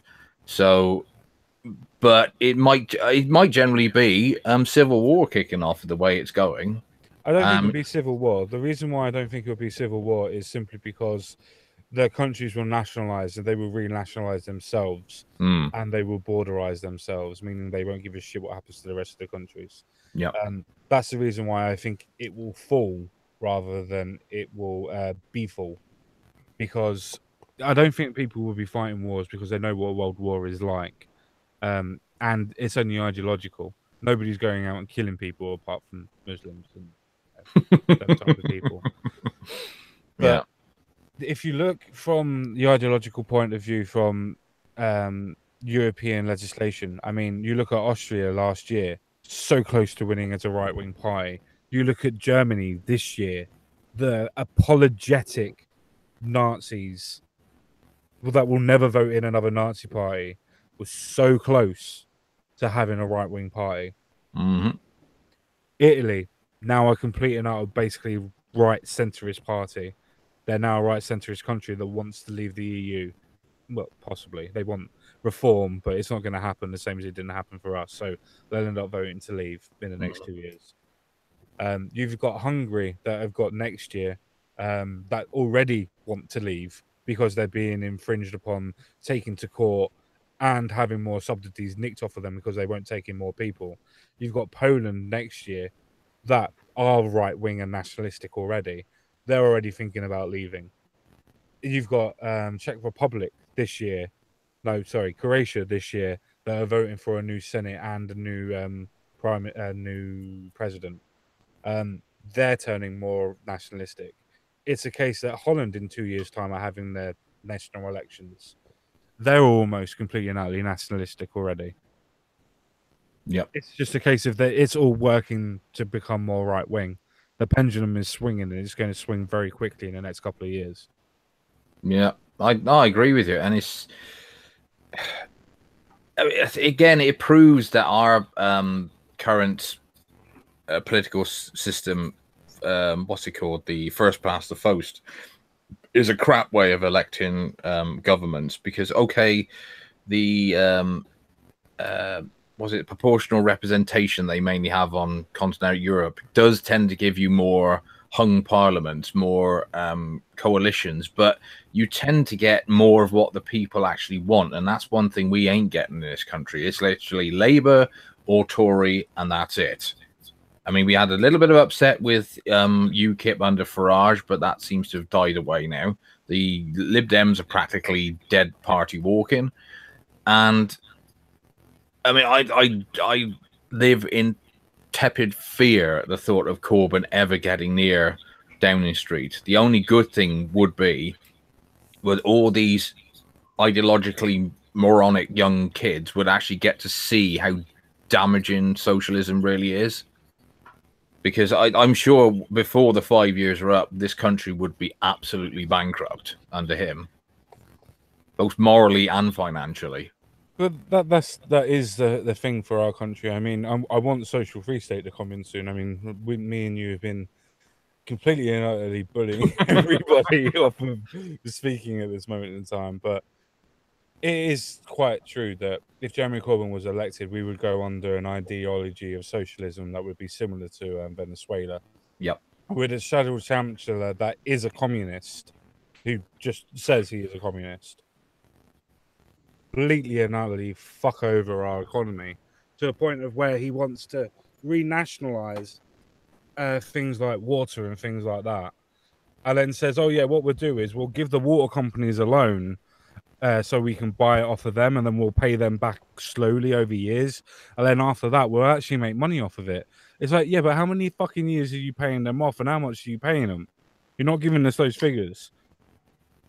Considering most of the companies will then sue the government because it will be unlawful to do so anyway. Depends on how the law changes, because we don't live in an idea of capitalism anymore. It's corporatism. Well, don't forget as well, common sense. Vast majority of what he wants to do is illegal if we stay in either the single market or customs union. Yeah, but they also know that Jeremy Corbyn will not stay in either. He knows that now. He's said that the fact that we will stay in a single market, he knows that most people are not going to vote for him now.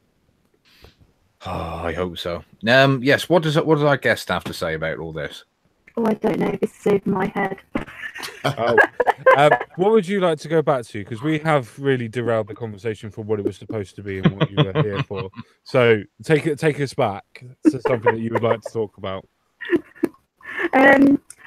Well, I'm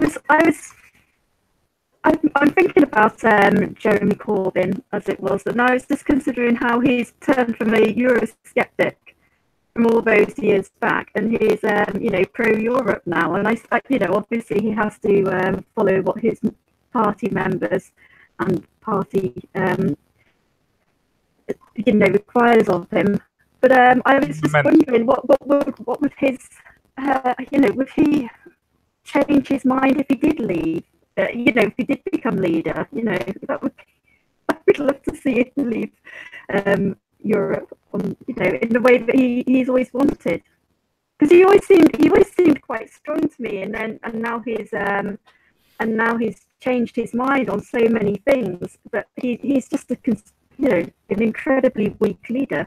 I should imagine that the EU have probably promised him certain favors if he supports the staying in a customs union. I would have thought maybe allowing certain things that are actually illegal in European law to be bypassed, shall we, certain thing. Because one of the reasons he can't implement things like renationalization is because it would make say if he renationalized the railways, it would then be a state monopoly, and that's illegal under EU law. So I should because at the moment that Keir Starmer, who's like the shadow Brexit minister, is constantly having meetings with Michael Barnier, and we know that old Keir's a massive Europhile. Apparently, he's on the or was on the payroll when he was chief commissioner, so he's got a nice big fat EU pension waiting for him if we stay in either the single market or customs union. So another one with a massive vested interest in keeping us in, regardless of whether it's good for us or not. So I think there's also the probability that if Corbyn's stuck with his original philosophy, which is completely out, then I think there would be a massive split in the party, and he really needs them all to stay as one at the moment because he's thinking it might be enough to bring down the government, you see. Yeah, well, he's being targeted, isn't he, as the latest Russian spy with what's happened with Russia. Oh, yes, and the nerve agent. And I was just wondering, will that be the tipping point where the party breaks up? Because he's saying let's wait, isn't he, with regards to this whole nerve agent thing. Well, hang on, no, let's be clear on what he's actually saying. He's not saying let's wait and find out. He's saying that there's an international law, there's an international process that happens when chemical weapons are used, and it should be adhered to. Which is the case that you're supposed to give the country that is being accused 10 days and the information that you have on them to be able to make a retort and explain what's happened and explain their findings. You know, sort of like a trial for a murderer that's going to be convicted for it. It's a sort of an international trial version. We haven't done that. We haven't done that at all. We won't even give Russia our findings to be able to prove that it's a Nachuk for the actual nerve agent. So, we're kind of breaking international law. And what's scary to me is the fact that though we're kind of breaking it, everybody seems to be backing the fact that we're breaking it. Yeah. And that's and he's getting really penalised for that. And I'm just wondering whether that will be a tipping point for the Labour Party. Yeah, I don't think it'll be a tipping point simply because who else have they've got to leave? Diane Abbott, Dawn Butler, Dawn B. None of them are going to be anywhere good enough to win. So they're stuck with Corbyn the same as the Conservatives are stuck with Theresa May. Oh man, now that would be funny to have Diane Abbott as Labour leader. To be fair, though, we wouldn't have to worry about them being elected. Oh, absolutely not, man.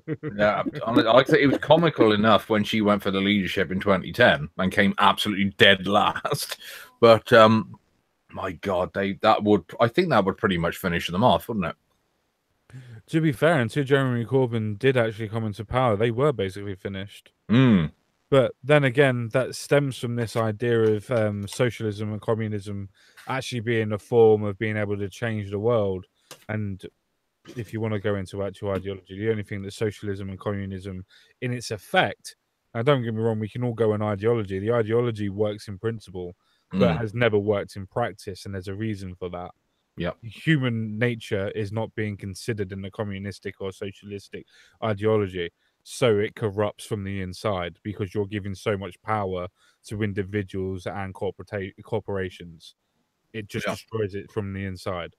As Mr. Quinn would very often say, is that the only way communism can ever work is when the robot overlords take over, because they are the only things that are incapable of corruption.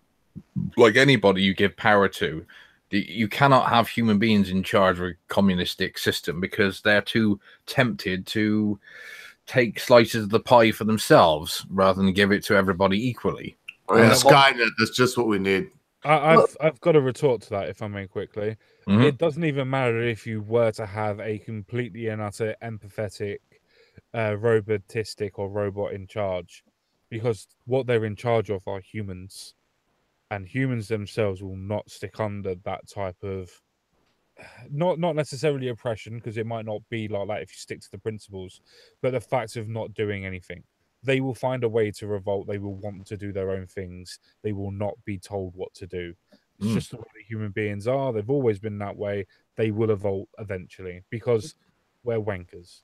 Well, yeah, exactly. I mean, old Jordan Peterson did that speech about way communist sympathizers. They just love the idea that we can have this completely classless society and we're all equal. But as he quite rightly said, human beings have a hierarchical sort of status about us, which is that some people are followers and some people are leaders.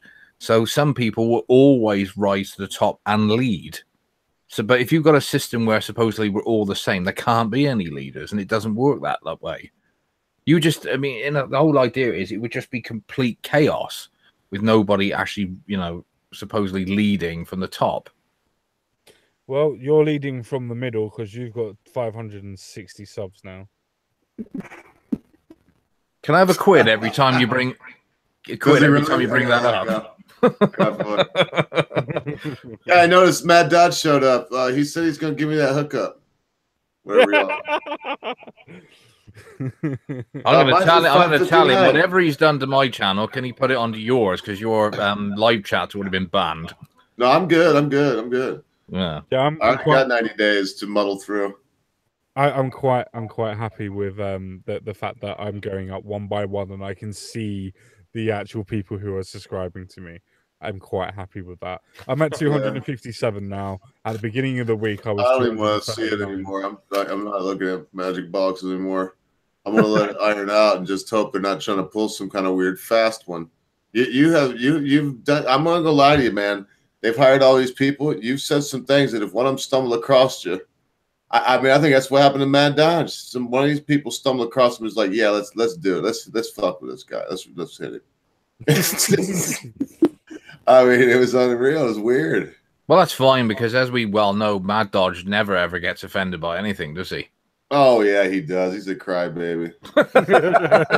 Oh, hi, Mad Dodge. How you doing, mate? Right then. Well, I mean, I do too. Everybody's got something, but that said, it's for him. It's very easy. Right, we are coming up to the top of the hour, so yeah, I know, but just to cap off the Mad Dodge thing, when he's pissed because his lateral lisp really starts to get pronounced. He starts going, he's a lisping son of a bitch. I tell you what. Are you trying to say that he's a redneck? No, just go ahead, carry on. I just like to say I love the red eye. No, I love the guy too. Oh, I do too. I like the brown eye now, almost as good as the red eye. I hit the brown eye every chance I get, is what I'm trying to say. Anyway, back to the actual original stream. We're coming up to the top of the hour. Thank you so much, Social State. I tried to be a gentleman. That's why I didn't say much today. I'm in a mood. It's been a hell of a week. Glad you were here, though, young lady. Always informative. Yeah. Thank you for having me. That's not a problem. I was going to say, social3state, if you do want to say anything else or wrap up any which way that you want to wrap up, then please do. No, I can't think of anything. That's absolutely fine. I suppose I then should go next because I'm lowest on the totem pole now. What? That's another quid. No, not how it works. You go last. We ain't going and doing that. In that case, then Magic Bollocks is still lower than you, so Magic Bollocks, you're next. For the moment. Fair enough. I'd just like to say to everybody, and with reference to our guest who came on tonight, is this world can be extremely horrible to you when you least expect it, and trying to figure out why it's been horrible to you. You could spend the rest of your days trying to figure that out. And we have a lot of problems at the moment with our establishment doing everything they can to suppress the truth from us and allowing terrible things to happen to its own people. And we've tried to discuss tonight possible reasons why. And even though we can't give you definitive answers, because a lot of the stuff we were talking about is just conjecture from stuff that we've seen and stuff that we feel is probably happening, it is concerning that we live in a society that can allow these things to happen, and that the very people who are put in charge of looking after us are just turning a blind eye. So I hope you'll all join me in a mass fuck you to the lot of them. And a quick message, I hope I'm speaking for a lot of people here, which is, no, we won't be silenced. No, we won't ignore the bad things that's happening. And either you start listening to us and stop trying to do things like overturning a democratically referendum that we the people said we want this, and then the whole establishment tries their best to overturn it. Don't forget, there's more of us than you, and you can only push people so far. Once their backs are against the wall, they will start to fight back. Now, I'm not saying I'm inciting or wishing to incite violence on anybody. I just want you to know that people only take so much. So if I was you, I'd start actually looking at the people, listening to the people, and caring about your people. Because before you know it, your back might be against the wall and you'll have nowhere else to run. So thank you very much to our guest for coming on tonight. I think what she does is extremely brave, considering what she's been through, and the very fact that she has had so much hate spewed at her when she is the actual victim. And I mean victim in its proper sense, not, oh, somebody hurt my feelings because they said a horrible word. That's not being hurt. That's just an ego that was slightly dented, so fuck yourselves. Thank you to everybody in the chat. It's been a very interesting reading tonight. I know he's gone, but thank you very much to the Binary Spook. He always comes out with some interesting little tidbits of information. I don't know who you are, sir, but I suspect you probably live in oh, for fuck's sake, what's it called? Oh, damn, GCHQ. or at least very close to it anyway. You seem to know a lot more than you let on, sir. And thank you very much to my fellow panelists. Mr. Ogre is entertaining as always, although you've been very quiet tonight. And of course, thank you very much to Common Sense for hosting this. Thank you very much. Cheers, man. Cheers. Yeah. Well, I've been quiet. It's been a serious conversation. And then probably could have popped in on the last Euro talk a little bit, but it was enough to hear y'all. I'm not that knowledgeable on it. And I figured let the tangent go. And if I was starting to throw 2 cents in, we'd just not be getting wrapped up with that. I thought it was good. I want to say one thing before I do just like a 2 or 3 minute wrap up. And that is Social State. If you don't, I just would do. I'd get you, because I think the easiest thing is otherwise I have to ask for your mailing address, and then I just don't care to know. It's plausible deniability on my part. But gift card to Amazon or something. They make these wonderful little stick mics that are even little condenser mics. They're they're $8. So let me know, and if you want something like that, because it is nice to have you on. I'm hoping that this isn't the end. I would have liked to have heard you a little bit better. That's not a gouge at you. I heard what Common Sense Guy said. In fact, I think I might have made that point the first time. We all understood you. But it does feel like that's just one more straw on a camel's back against you. I don't know how else to say it. It's like everything is trying to shut your voice up. And it's just a bummer to me. So thanks a lot for being here. It really means a lot to me that you have the guts to stand up. I wonder how I would handle the same situation if I'd have the guts to talk about it. So anyway, Thank you. yeah, we all need to consider England and remember that in this modern age, in this new era, this post-Enlightenment, post-modern era that we live in, diversity is a bad thing. Diversity is not a good thing. And whatever, racist, I don't care what anyone would think about me saying that. If I haven't proven to everyone that knows me or follows me in any small or large way that I don't care what anybody thinks about my ideas, I don't know what else I could do. I want you to agree with this one because I think it's logical. I believe that it's well thought out. I've been thinking about this.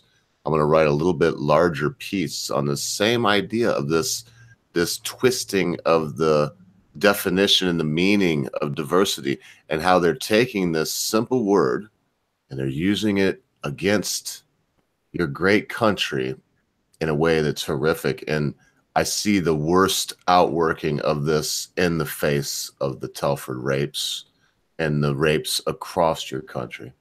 We have a similar thing going on here, as I mentioned before, with Pizzagate. Our elites apparently just love to ruin children's innocence and take from them you know, believe me, the sexual part of it is a bad thing for the child, but it is more what I spoke of before, this robbing, abridging, and stifling of youth. So I would want more than anything, more than us to play the antifa and run through the streets screaming. I'm not sure that's needed quite yet. I think we should write papers, make a video, talk to your neighbor, talk to your councilman, vote the morons out, stand up for Tommy, stand up for someone that you completely disagree with. Make sure that they can go to Speaker's Corner. And I'm going to leave it at that and say, listen, Britain, you've been around for a long damn time. And even before the Magna Carta, don't you get the feeling that the odd peasant got his tongue pulled out, because of it's just in your blood, is what I mean to say, to be able to speak your piece, to be able to have your say and have your ideas, have your castle and be your own man or woman. That's it. Remember, be good to your family and friends. Be good to everybody you know, because they're going to be gone before you know it. Thank you very much. Bollocks, love you so much, brother. Common sense guy. Said none in Social State. God bless you very much, young lady. I hope that he continues to give you the strength to make it through this horrific mess that you've found the best in. Thank you. Very well said, Ogre. Very well said.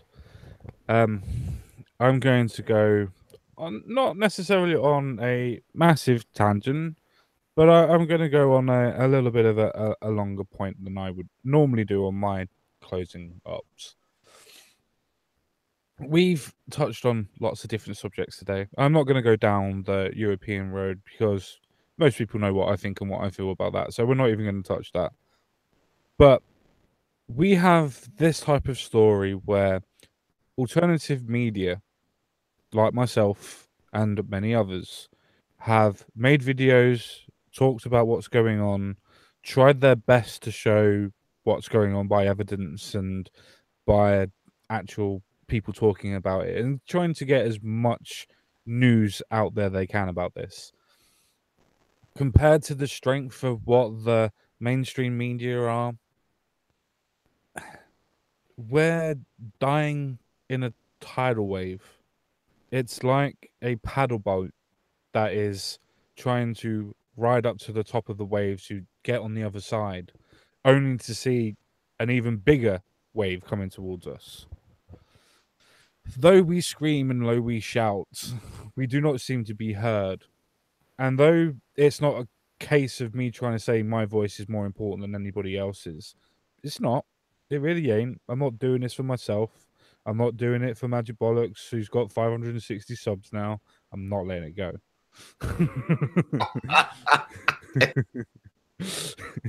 I'm not doing it for Ogre.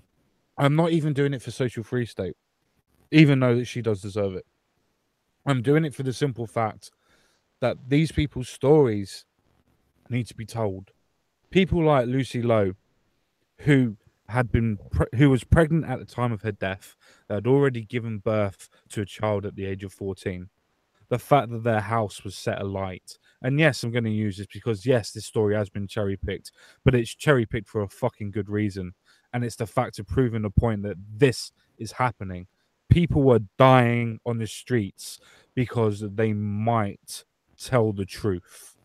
And the fact that not the police, not the schools, not the social services, not the council, and in some cases, not even the MPs are actually even listening to these children because they come from bad backgrounds and they might lie.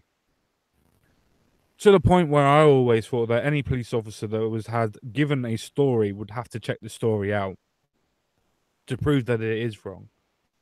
Not to say that I disbelieve you, because I thought that was the whole project of what the Me Too movement was supposed to be.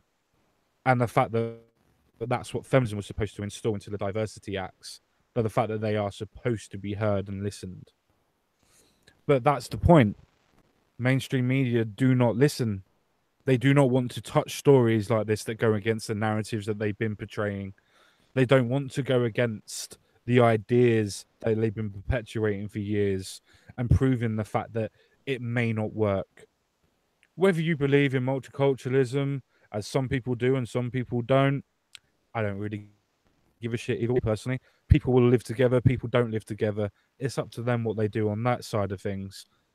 But it shouldn't be the point that your ideology sticks more important to you than what people do. The fact that your ideology is supposed to be designed to make people listen and accept you for who you are and what you want to be, but yet your ideology won't condemn child rapists, won't condemn people from lying about it, won't condemn your bosses from not producing the story, from not fighting for their rights, for their corner, is absolutely abhorrent. There is no reason why your ideology should stop you, whether you're right-leaning, left-leaning, centrist, up your arsist. It doesn't fucking matter. All that matters is that you're supposed to be able to defend the children in your society. Because I'll leave it at this point. If you can't defend the children in your society, how is that society going to fucking grow in the future? Because it ain't. Now, I bid you farewell. I bid you adieu. And I'll see you all again real soon. Bye-bye for now.